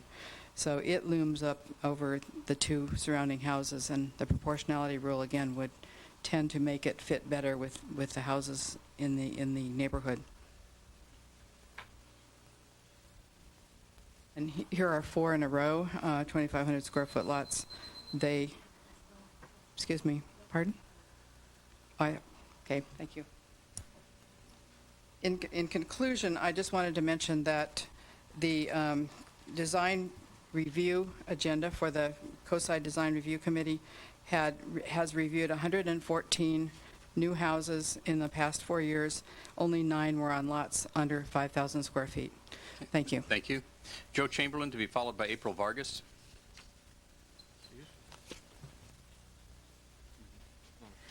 Good morning, President Gordon. That certainly has a nice ring, doesn't it? Honorable Supervisors, thank you for the opportunity to speak to you in regard to the LCP. I have 3 points that I'd like to make this morning. First of all, haven't heard anyone here speaking on behalf of the fishing industry in our harbor, and I wanted to urge us to keep that always in mind. They are able to sell off of the docks now, and I often see our local fishermen at the farmers markets. So this is something we need to keep in mind in all of this, as well as the farmers who make a living from the visitors and from our local folks, and keep that in mind in all of this. I want to speak in affirmation of the proportional rule that's before you, and what I think of as an environmentalist is, where is all that water going? The runoff from when you cover all of the land rather than leaving some. And the last point I want to talk about is my personal experience, and I hope yours, when you visit our coast. If, for example, you live on the Bayside, which is where most of our visitors come from, you come over 92, and if you're trying to get to the ocean, you go to Safeway. And then you ask someone in the Safeway parking lot, where's the beach? And you have to seek out the beach. But if you're just driving along Highway 1, San Gregorio is 9 miles south if you're just on Highway 1. The next time you actually see the ocean is at Surfers Beach, which is Burnham Strip. And as a result, thousands of people every day stop there, because it's a magic when you look up and there's the harbor and the headland and the surfers and the boats. It's just exciting. It's a magical thing happens. And as a result, the community has taken over that as their own. They park there, they stop there, they recreate there. It belongs to the people. Not just the people on the coast side, but everyone who visits there. The next time you get to see the beach on one is not until you get to Lindemar and Pacifica. So I urge you to do what you can to keep that in the public's good. Thank you. Thank you. April Vargas, to be followed by Steve Grobert. Good morning, members of the board. My name is April Vargas. I live at 377 12th Street, Montera, and I'm speaking on behalf of the Committee for Green Foothills. I have 3 topics that I'll try to cover intelligibly in 2 minutes. The first is just kind of the general scope of what's being discussed today and the order in which perhaps you could decide to make recommendations. As you've heard and read, the Mid-Coast Community Council wrote an excellent letter. The reason why the Planning Commission's recommendations are so well suited to the task at hand is the fact that each and every component of them is interrelated, and one thing follows from another. So my suggestion would be, and the Committee for Green Foothills agrees, that before making a final determination on whether or not the proportionality rule will be your recommendation, to realize that the lot merger issue, in our opinion, needs to be considered at the same time. The reason for that is, should the board decide to adopt the merger policies, we'd be talking about approximately 270 orphaned substandard lots that would then be applicable to the proportionality rule. Should you decide that you did not want the merger, then potentially 1,600 lots could be applied the proportionality rule. So I think that you can understand that making one decision at this point will really affect everything else you're going to do.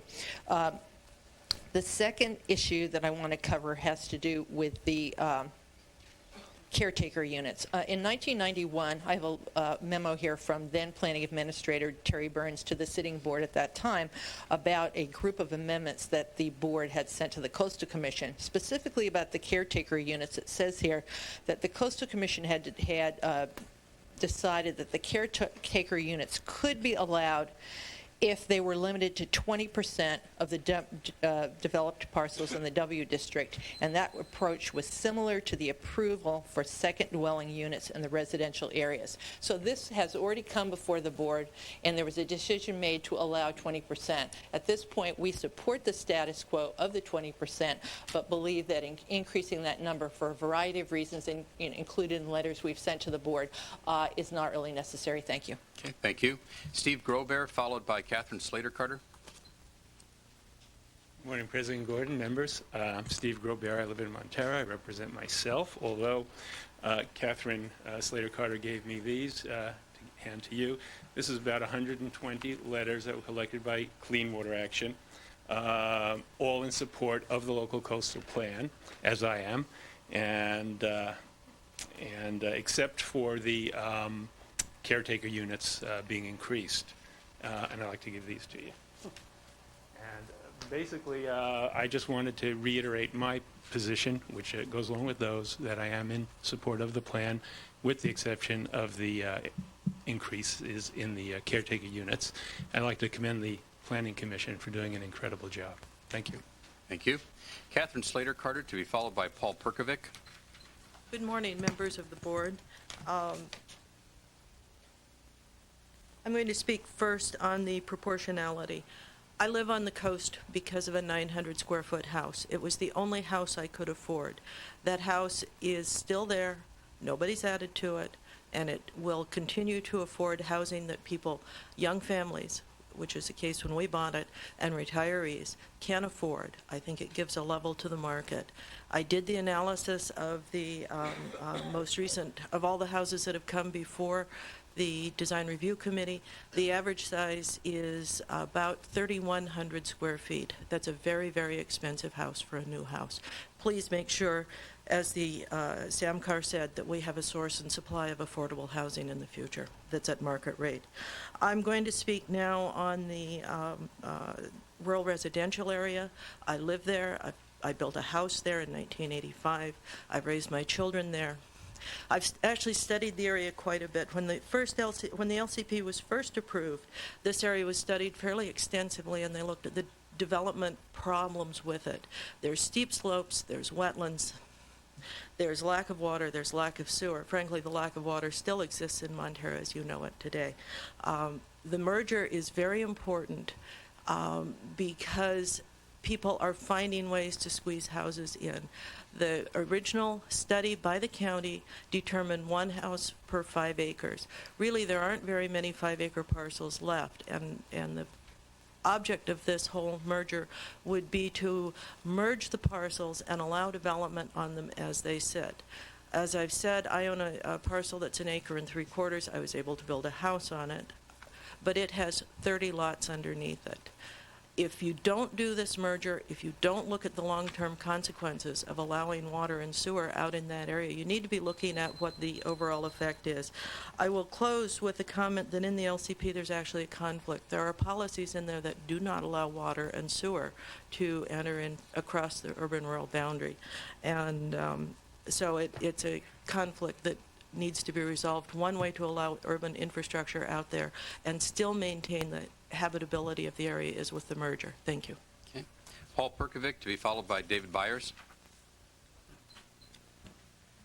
Good morning, President Gordon. My name is Paul Perkovic, and I live in Montero, and I've been on the Mid-Coast Community Council for many years. I'd also like to welcome the new members of the Board of Supervisors, Jerry Hill, Mark Church, and Adrian Tissier. And why do I say new members? Well, as you heard from Julian McCurk before, the Half Moon Bay Airport Master Plan has been languishing for years, and all three of you have joined the board since the master plan was first adopted by the board to be sent on for environmental studies and other work. Issues around the Half Moon Bay Airport are really critical to the planning in this community, and it is, with all due respect, deplorable that the progress on the Half Moon Bay Airport has lingered for so many years. There are certain areas that have been recommended in the master plan that the Mid-Coast Community Council opposed. One of those was the elimination of what's called the displaced threshold. I don't think any of you were pilots, but the runway at the Half Moon Bay Airport was originally built during World War II as a military airfield, and it is a 5,000-foot reinforced concrete runway. That makes it adequate for even some commercial aircraft. I understand that several decades ago, during fog conditions at San Francisco International, some of the major commercial flights were diverted to Half Moon Bay Airport.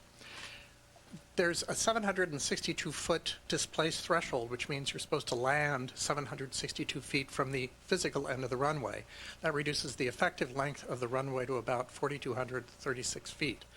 Now, there are certain airport approach safety zones that are prescribed by the Federal Aviation Administration, but the California Department of Transportation and its Aeronautics Division has done a very extensive study of the distribution of incidents for general aviation and commercial airports in which there are failures during takeoff or landing, and has plotted the distribution of those crashes in the area. It's a very technical area that you can't possibly cover in 2 minutes, but there is a proposed set of airport land use planning guidelines from the California Division of Aeronautics and the Department of Transportation that should be applied to this airport before any changes of any sort are made to airport land use areas in the vicinity of the airport. I presented excerpts from that manual to the Planning Commission, and I'll make them available to your board. Thank you. David Byers, to be followed by Karen Holmes.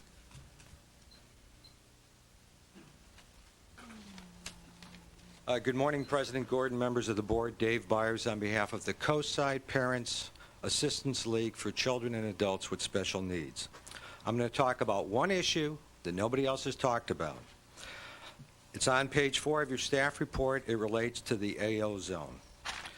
Part of the Big Wave project, which would be a project that would have an office park and live-work opportunities for adults who are developmentally delayed, involves having to park the project, and the parking would occur in part of the AO zone. I simply want to make sure that parking an automobile in the AO zone does not run afoul of the language on page 4, paragraph A, saying limiting site intensity to one person per 1,667 square feet of parcel area. Thank you. Thank you. Karen Holmes, to be followed by Joe Guntran.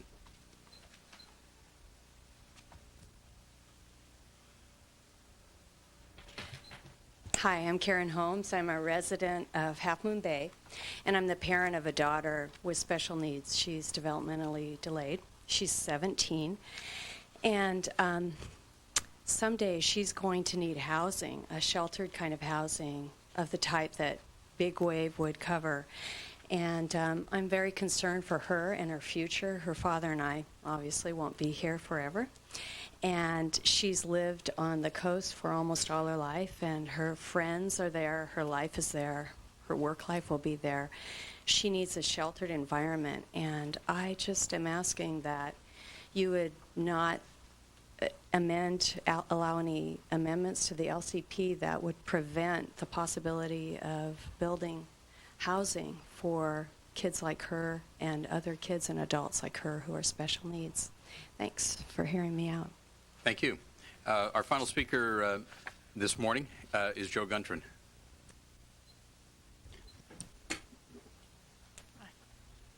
President Gordon and honorable supervisors, I'm Joe Guntran. I live in Montera, 1398 Cedar Street for the last 25 years.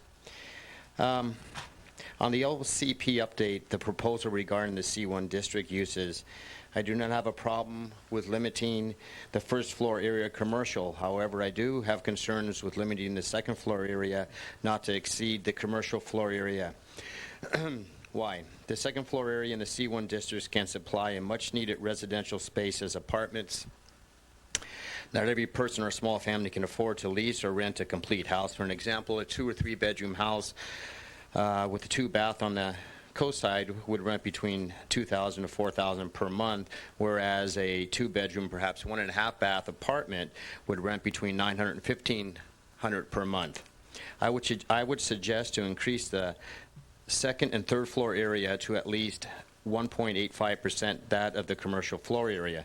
An example of this would be if you had 1,000 square feet of commercial floor area on your first floor, you would have 1,850 square feet of, or perhaps two 925 square foot apartments on the second and third floors. Also, reducing the height limits from 36 feet to 28 feet would again limit affordable residential space.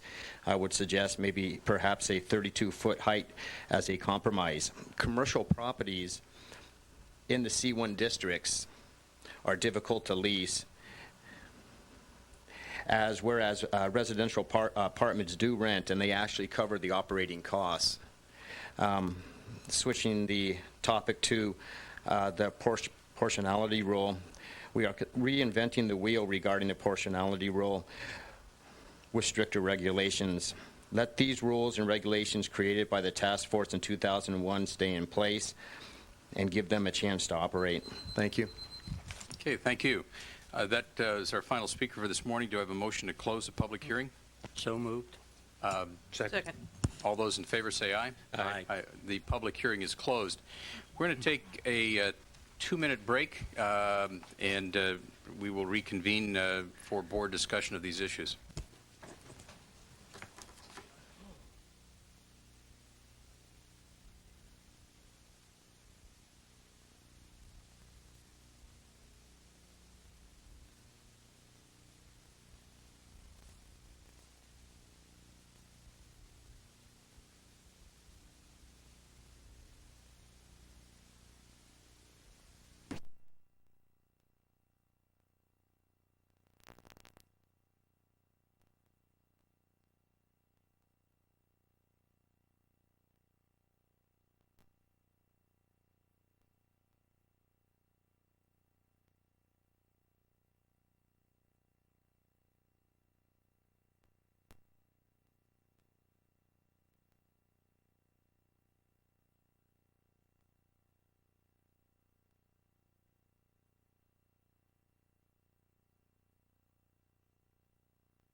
We'll reconvene.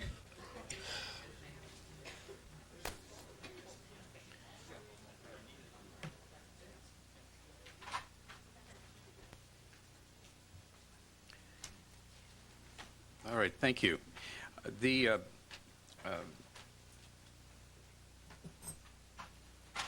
process we used at our last meeting was that we went to the staff report, and in this case it would be starting on page 3, where the key issues and the recommendations of the Planning Commission are, and we went through those and either took action where there was some consensus on the part of the board for a tentative approval, or in some cases delayed action to get additional information. And so I'm going to suggest that that be the process we use.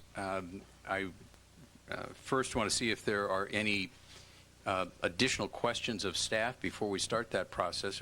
We can take questions as each of these issues come up, I think.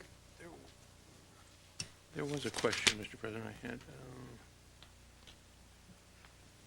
Karen Wilson raised the issue in the CUSC zoning that residential on 2-acre parcels, that there are none of them now or something like there aren't any.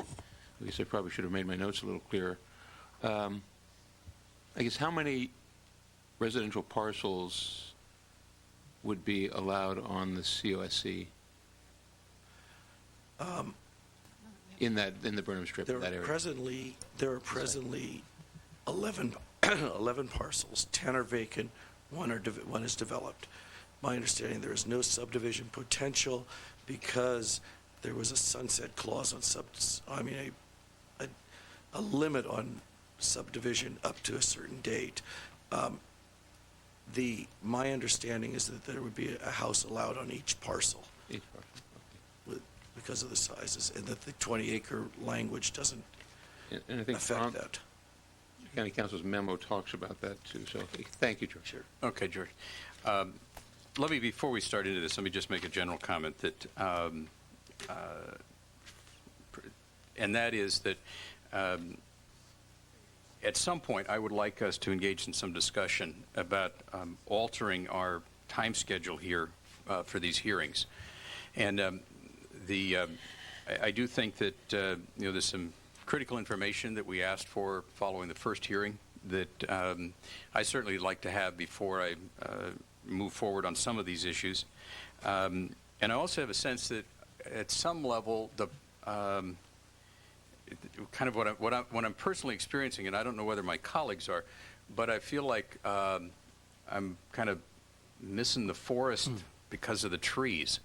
And it's a phenomenon of all of the details in a way that I wonder whether I'm, capturing, kind of my broader vision for the coast. And, that broad vision, sees continued development, but encourages, responsible growth and looks at maximizing our commercial opportunities and dealing appropriately with infrastructure. I sometimes am feeling like as I work through this and we take these discrete tasks that I'm not able to get at the broader picture. And I don't know whether if we look at and ask staff to come back with some suggestions about how we might change our process a little bit, that we might also look at how do we have some time to think about the broad picture before we get to the specifics. And so I don't know whether you want to. That's my comment as we start this. So some of that may flush out as we get into the particulars of each issue, I think.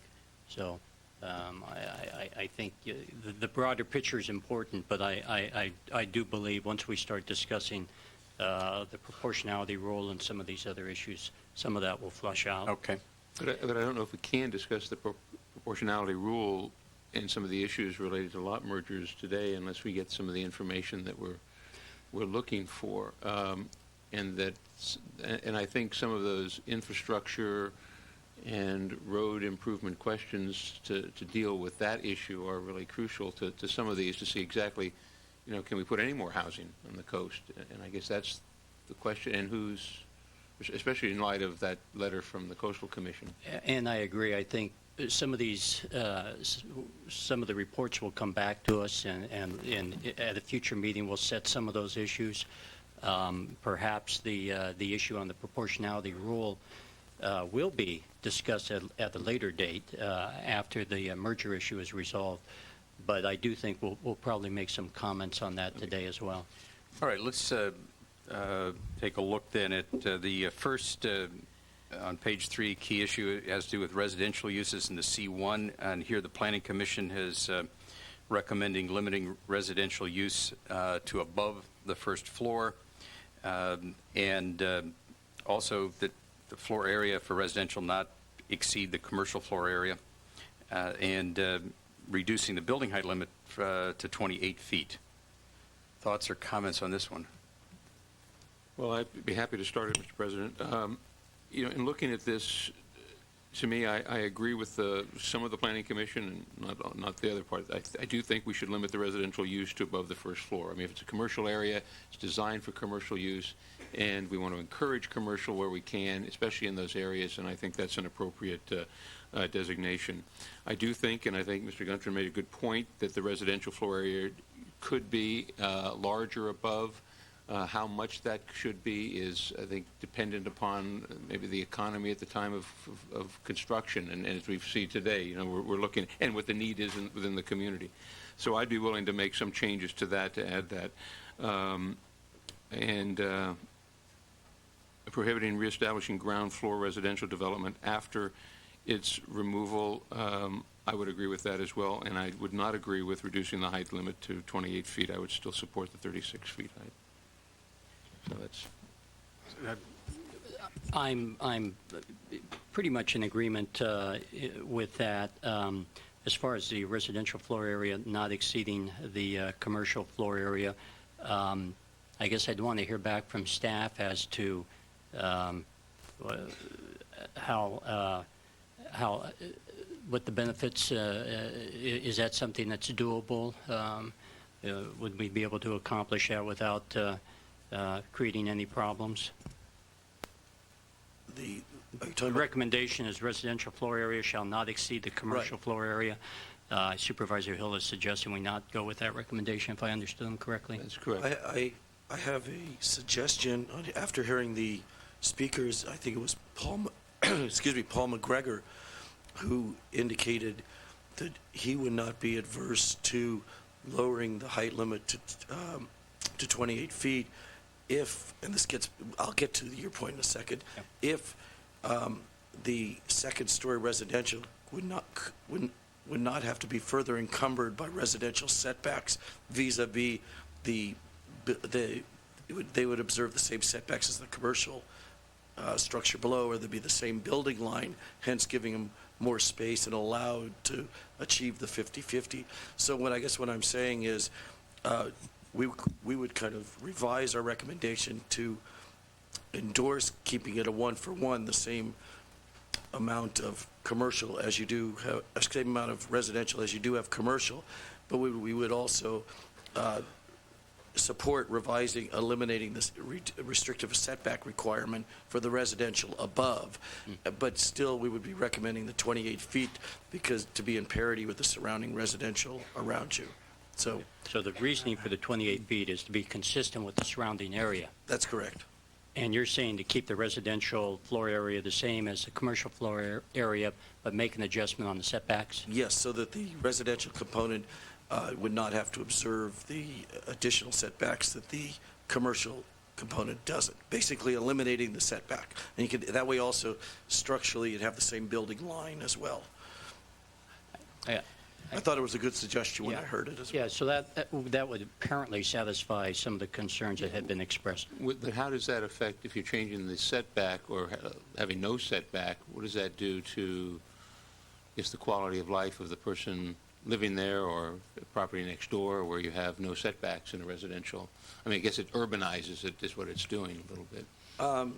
It does move you closer to the sidewalk below, but keep in mind that, I mean, these are all fronting streets, and keep in mind that this would be the second story where the residents would be, so I don't think it would be as many adverse impacts from... And George, you mentioned the height, the surrounding residential is how close to the commercial? Well, the regulations restrict the height to 28 feet at present. I mean, you'll find... In residential? In residential. Yes, and how close is the residential housing to the commercial in a lot of those areas? It's right... I'll show you. It's adjacent. Basically, you have... sorry. Yeah. Okay. We have the orange area here, and that's a 28-foot height limit, and then you have a commercial here, which we currently would have 36, and the same here. So basically, it's adjacent.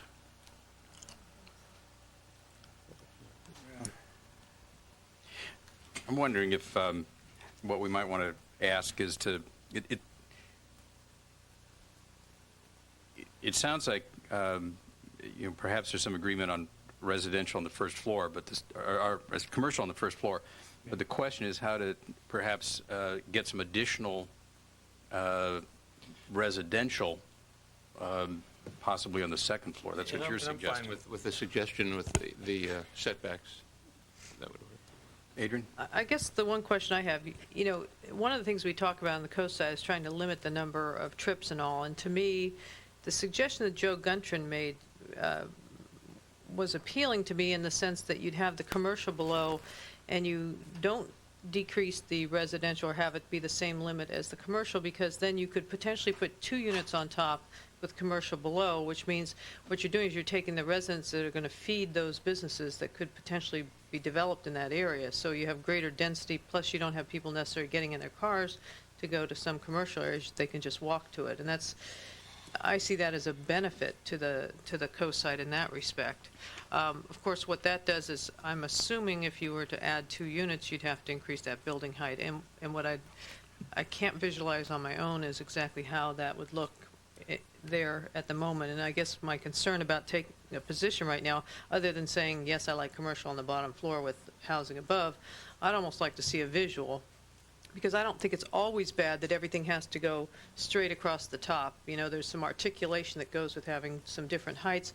Also, if you make the top consistent with the bottom and no setbacks, you got a big square box. So I don't think that's very attractive. So I don't want to preclude us from trying to develop something that, 1, is attractive, 2, provides additional housing in a commercial area that feeds the commercial and keeps people out of their cars.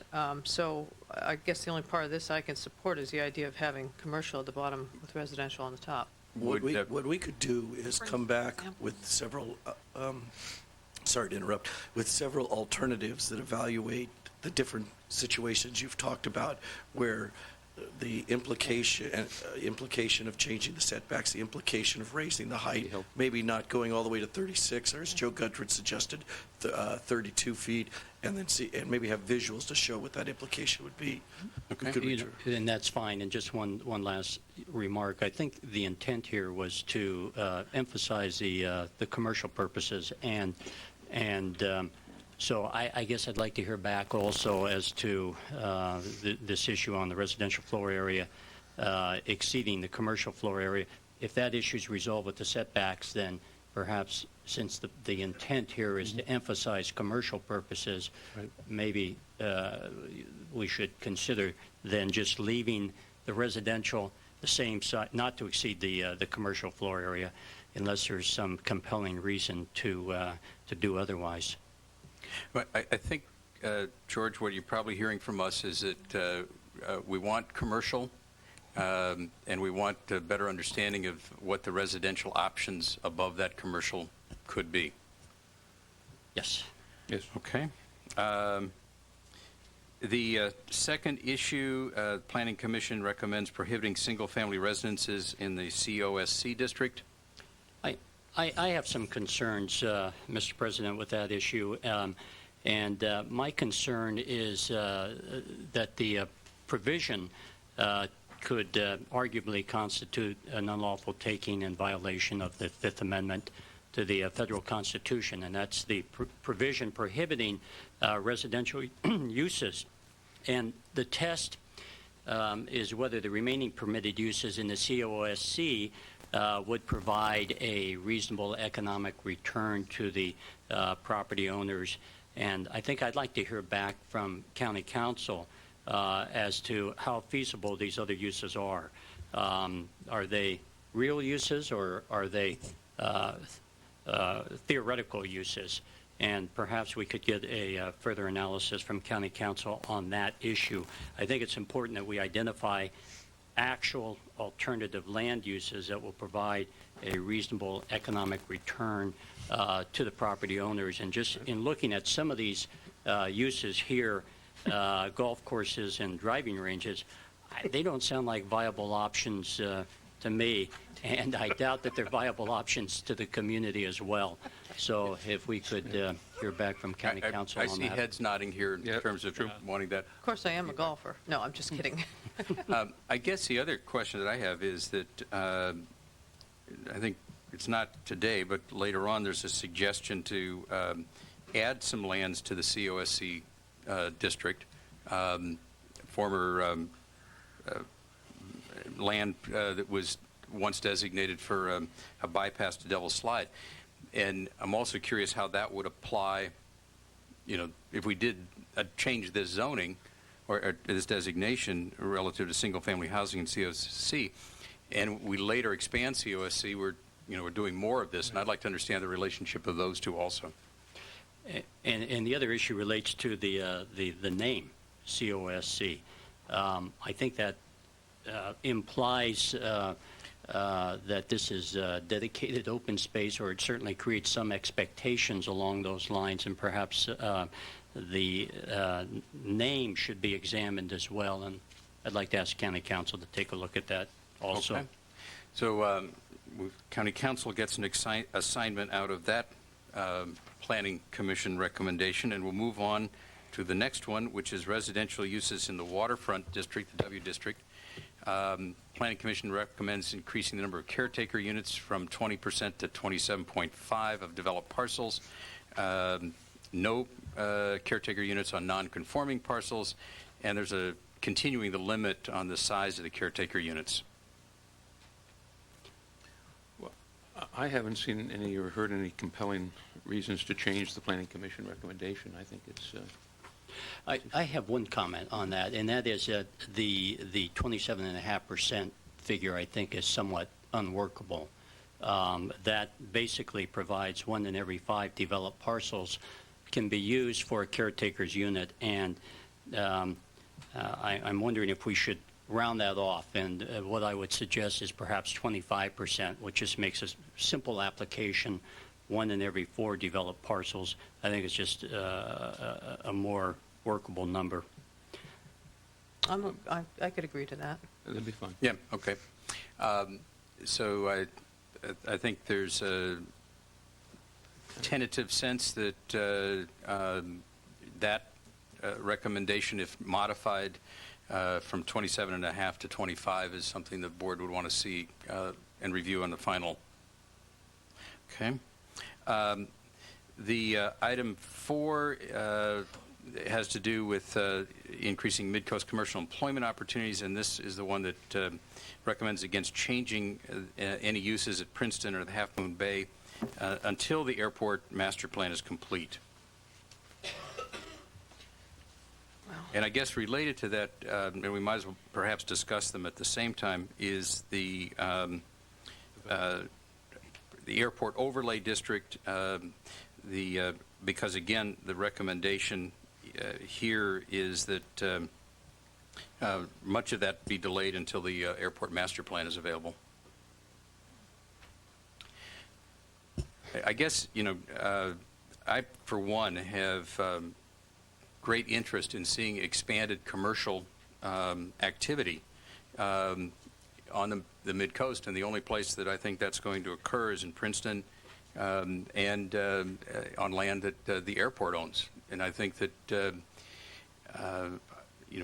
I'd rather see us move as soon as possible to get that in place. And I'd also like to look at being as flexible as possible on uses in order to, to create additional opportunities. I'm not, I think that office uses, professional buildings, some of these things are also needed and help deal with the job housing imbalance. I'd support that, certainly. I do too. Well, I agree with that. I think we should accept this recommendation for the most part, but that we should wait until the ALP update is completed. One concern I had is that the recommendation is to have in the airport overlay 2 different densities in the same zoning district, which doesn't make much sense to me. I think subdividing a zoning district into 2 different, making 2 different intensities is could potentially create some problems, and I don't know that you gain that much in having one particular area that would provide 1 person per 1,667 square feet, and one that provides 3 persons per site. And I'm just wondering if we should just keep it all one area with one formula, such as it is currently, until the ALP is completed, and see what that report says, or just make it all 1 person per 1,667 square feet. I quite frankly think we should leave it the way it is, pending the ALP update, and then consider all the other uses. Perhaps some of this area will not be needed for a protectionist zone area, and it could be used as part of for the waterfront uses and expanded business uses, as you suggested, President Gordon. So I guess my thought would be basically to accept the recommendation with the change that we would we would not accept 5A, which is one person per 1,667 square feet. We would just leave it 3 persons per site as it is currently for the entire area. Yeah, I think that's, I would agree with that. I think, too, in order to encourage, the changing or the zoning changes to allow for permitted and changed uses in the commercial and the Half Moon Bay area, I'd like to see how we can do that to start beginning that process, because I know the report that Neil presented us is next year, and George's saying we're looking at about a year from now when we could have some answers to this. Is there a way to start some of that process before then? I don't know how that could be done, but it would be nice to, I'm looking more at the commercial interests in that particular aspect of it. But I think we have to wait. That's right. I'm just thinking out loud here. Well, I guess what I'm interested in, we have a timeline that suggests that possibly we could revisit this issue a year from now. Is there any way to speed up that timeline? And I guess it's a question for Mr. Cullen, possibly.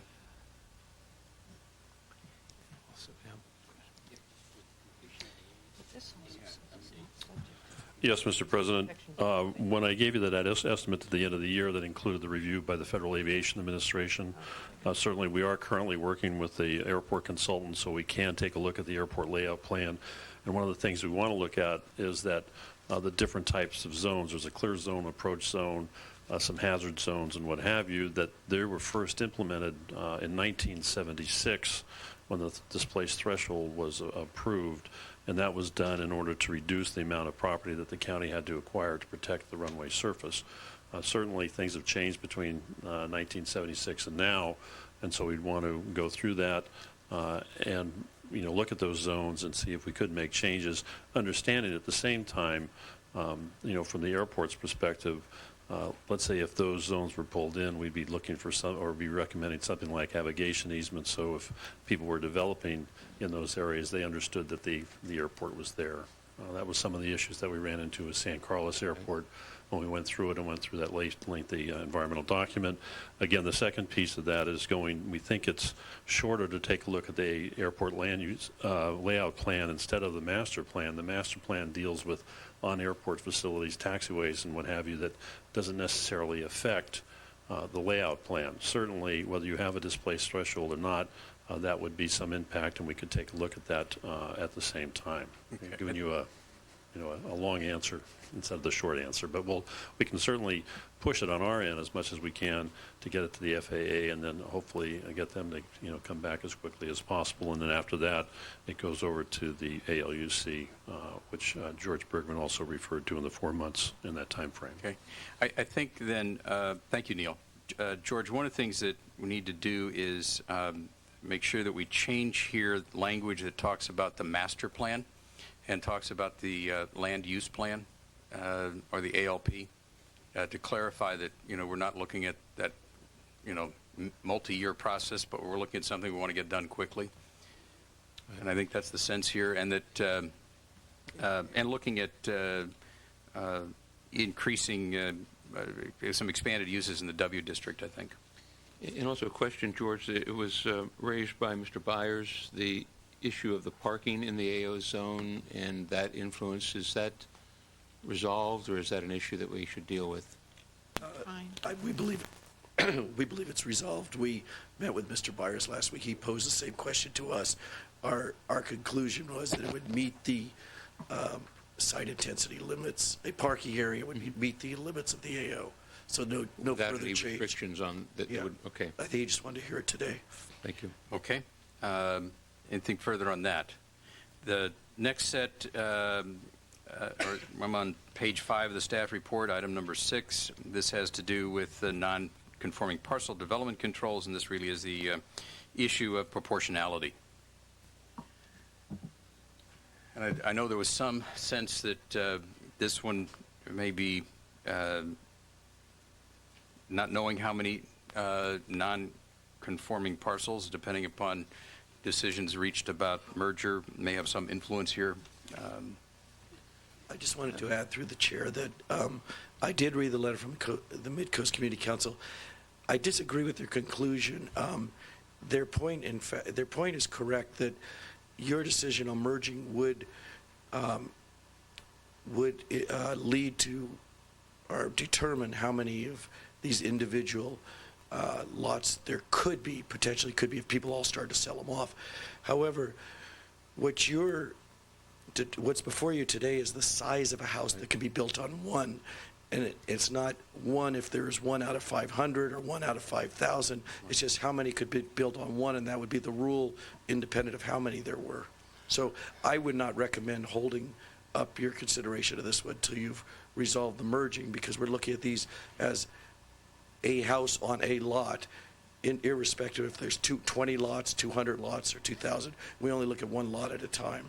Okay, Mark? I don't have a problem putting it over. We may decide to do that anyway, but I do have a few comments. I know, and some remarks were made about this. Prior to my joining this board, Supervisor Gordon led an effort to develop the current process and for non-conforming lots, and there was my understanding is there was considerable community input over a 6-month period, and to which there was great consensus. And I think overall that process was a fair one, and the results have been fairly equitable. But we have a new proposal, and I'm certainly willing to look at this. I do have some concerns about this as I look at this chart. And George, could you put this up on the screen? And I'm just looking at the, this is the house size on non-conforming parcels. If you look at the parcel size for 4,000 square foot parcel, and you take that straight across in the S17 zone, it gets a house at 1,696 square feet, but that square footage drops dramatically down to 1,272 square feet. So basically, you're getting 400 square feet less for same size parcel built in an area where the lots have a minimum parcel size of 20,000 square feet compared to the 5,000 square feet. And I guess I just don't get the logic on that. I think the house will probably look even more out of place. And so it seems to me that if we do go with the proportionality rule, I think one thing we should discuss and consider is perhaps applying the provisions up to 5,000 square feet straight across, so that you would get a house of 1,696 square feet in the S105 zone on a 4,000 square foot lot. Another concern I had is with respect to the minimum size of these houses.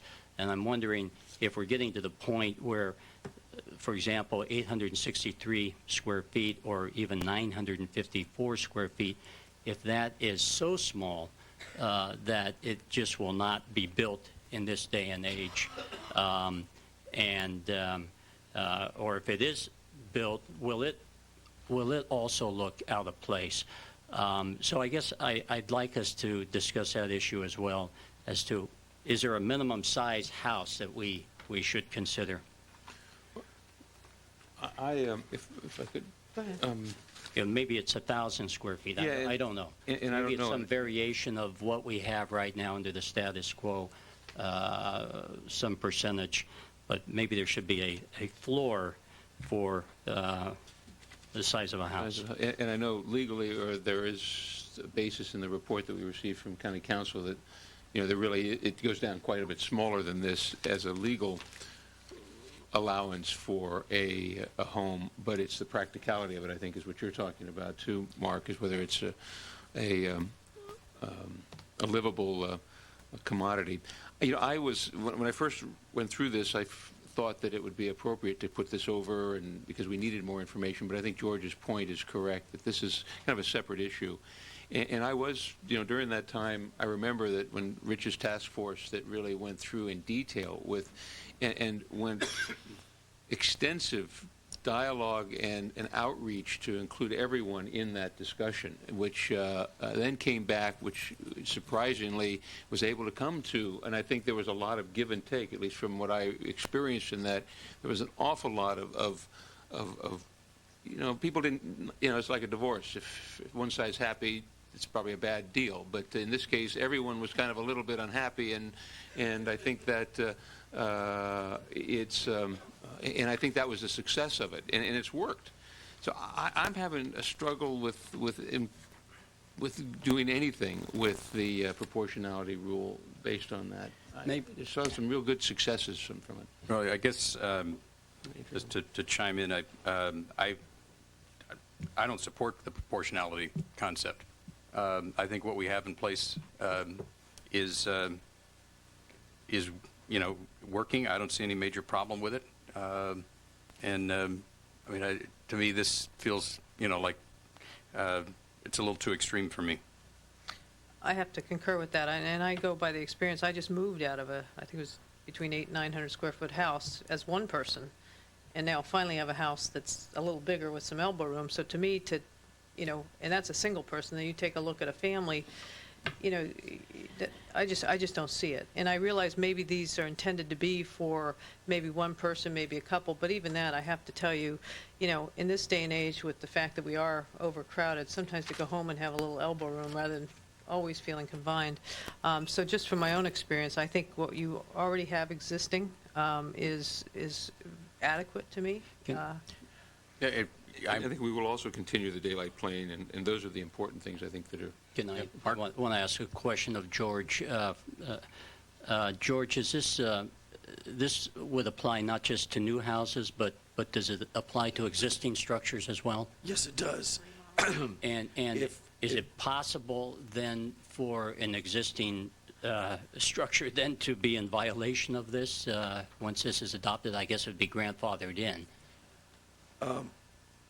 There's two answers. One, any project to remodel an existing house that's currently in the pipeline or an application has been submitted at the time that these amendments become effective, if there is a change, and if your board adopts the grandfathering clause, they'd go by the old rules. But what about future add-ons? Okay, now future add-ons, I'm going to get to that. If a person, there's two situations. One, if you adopted the worst case, I don't want to say worst case, the most restrictive case, the proportionality rule, and if the structure of the house on that parcel is larger than the outcome of the new the new floor area, then they're become a non-conforming structure and they cannot add on. Also, you have a situation, let's say the existing house is maybe 200 square feet smaller than the new limit, and maybe the people were contemplating a 400 square foot room, they wouldn't be able to do it at this point. Okay. So there are ramifications when you lower the maximum house size to people who are contemplating home additions. And also, George, if the home were destroyed and we were non-conforming, it could only be rebuilt to the proportionality rule if that were adopted to that size, if it were a larger house to start with? I'd have to refresh, but my memory is, yes, you'd be reconstructing according to the new rules. You would have to go back to the new rule. You'd have to go to the new rules unless you wrote it differently. I mean, you can always write it differently, but if you didn't, they'd have to construct it to the new rules. Thank you.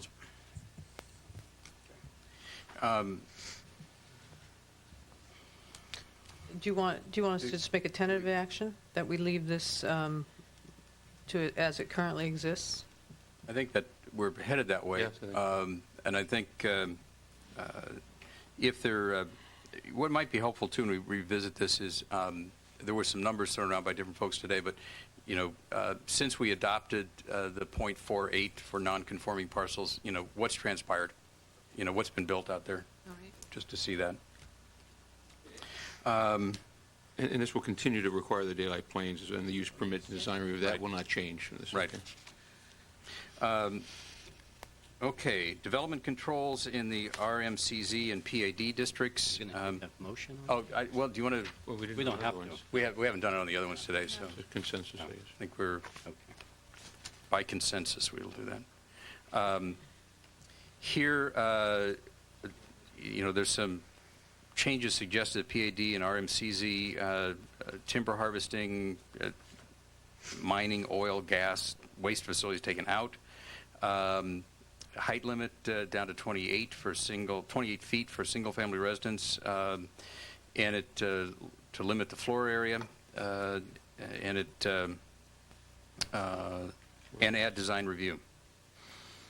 The floor area one's out now. Wouldn't the floor area would be out because we didn't change the proportionality to that? So that would be go back to what it is existing. Is that correct? I don't think there is one now Or in those areas. I think that's the issue. There's not one now. There currently isn't in the PAD and the RMCZ. Okay. So How many how many properties are we talking about would be impacted by this change? I will show you.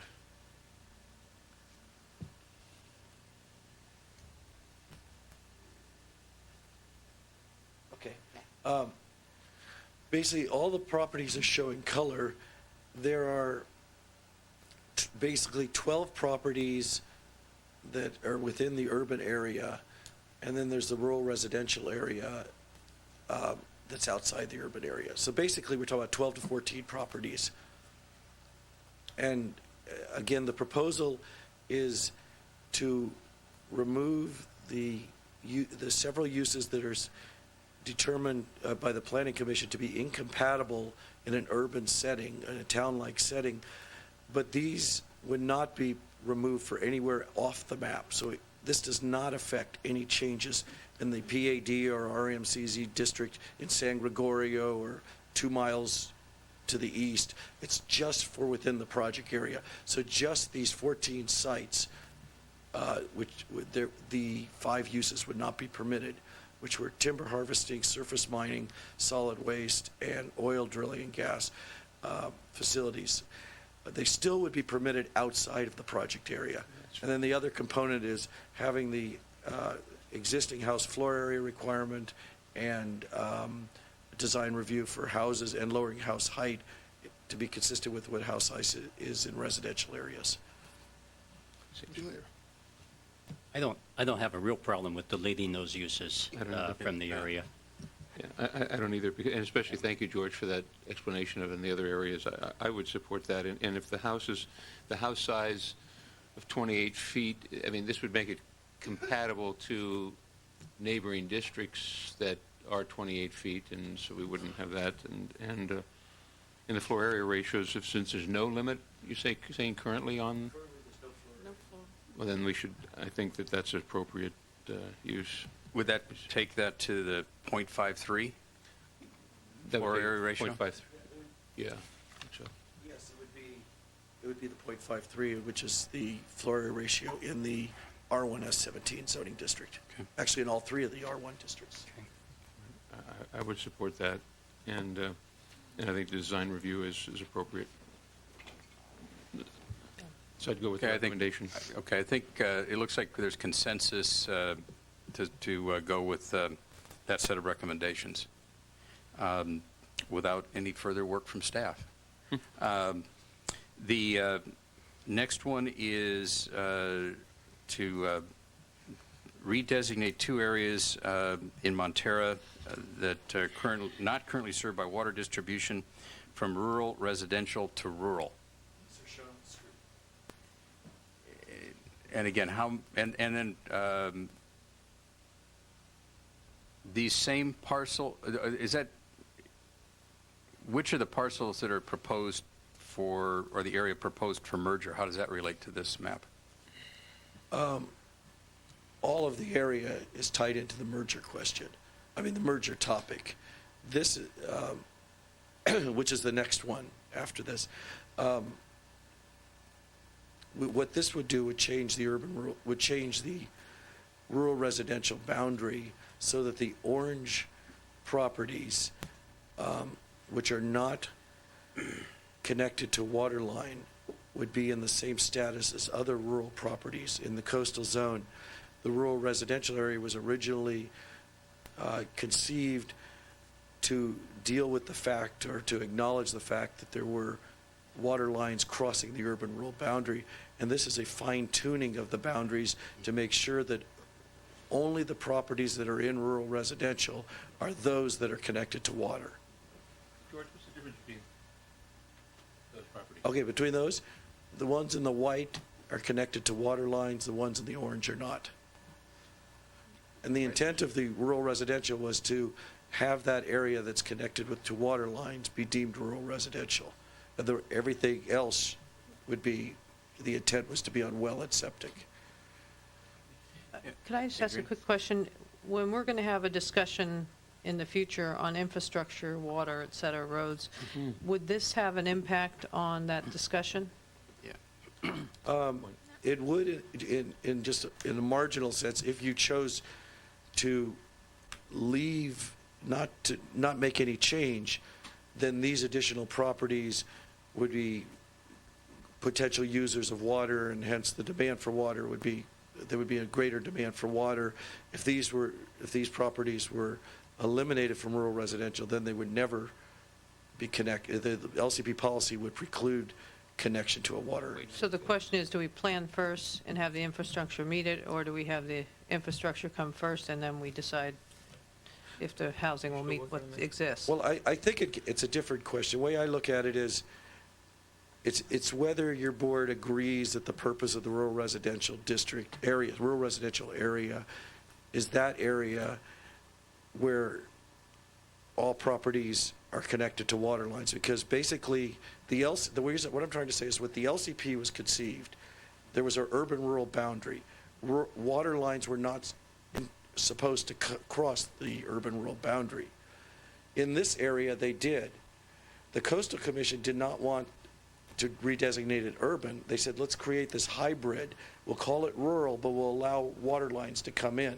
The question before your board is, do you want to extend that to areas that don't have water lines, that happen to already be in there, or do you want to fine-tune the map so that only the areas that are in are areas that are connected to water lines?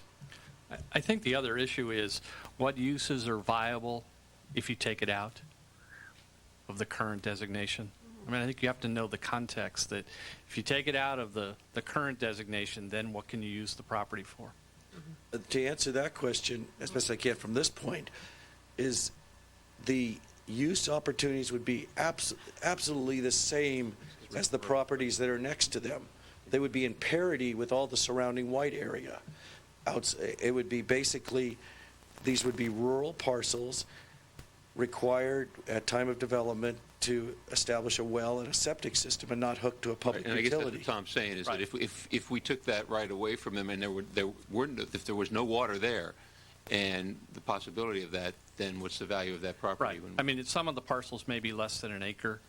You know, we've roughly used the idea through public health that an acre is the minimum size for well and septic. We've got some smaller than that, but I think the board needs to know the context of what are you going to be confronted with if you change it. Then maybe what we should do is ask for information on that. From, What a good idea. Okay, so if we could get some information on that before we take action on this one. And then the final one is the final two relate to merger in the rural, residential, and open space, with the goal of aggregating parcels up to at least 5 acres, and sequencing that so that it would occur first on non or undeveloped property, and thereafter looking at developed property. Can I just ask a question, and maybe this is something to come back to us? I'm really mixed on this one, because I sort of feel like we're punishing some people and not others, and most of them tend to be families when it comes to these lot mergers. Is there something, and this is really more of a legal question, are there some incentives that we can provide for these landowners rather than, to me, it's a mandate. If we do the lot merger, we're really mandating that. Whereas if we could come up, as we have so far, it's worked, but to really encourage more of it, are there some incentives that we could provide for those landowners, the existing ones, that might be palatable to them to actually do those mergers without us mandating it? We can certainly look at that. That would be great I to think see. we should bring you back some on what's worked elsewhere. Yeah. There are programs that provide incentives elsewhere. That'd be great. I like that. Okay, then if you would bring that one back to us. It might be appropriate to consider this issue with the other merger issue, as well as with the, when we get the infrastructure reports back as well. Right. On water. Okay. That's the last Planning Commission recommendation on today's agenda. What I'd like to do is, grandfathering, something I think we're going to take up at the end on all of these. I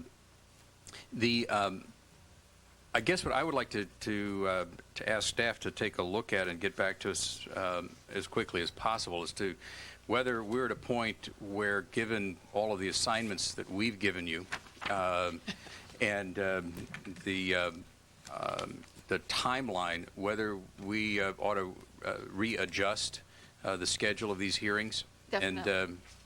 And which would require a renoticing, but I think that's would be very appropriate, and we ought to look at kind of when will material be ready to come back? When are we ready to deal with that?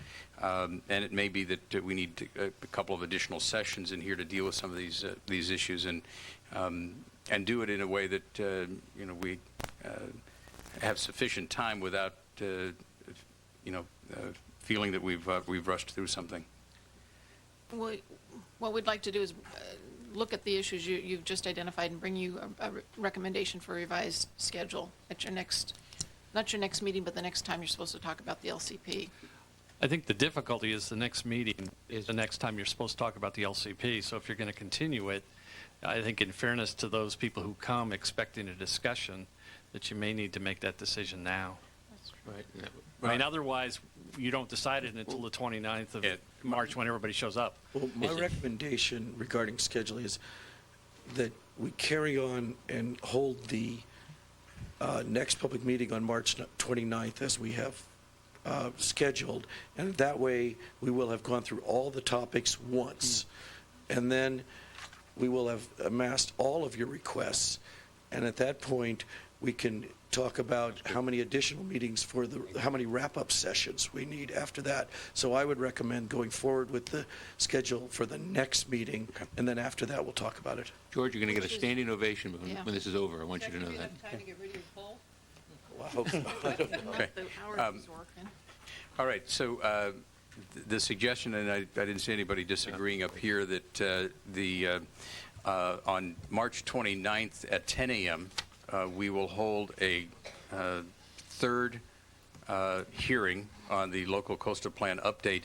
The items that were previously identified, and I don't have that list in front of me, for the 29th will be taken up on the 29th.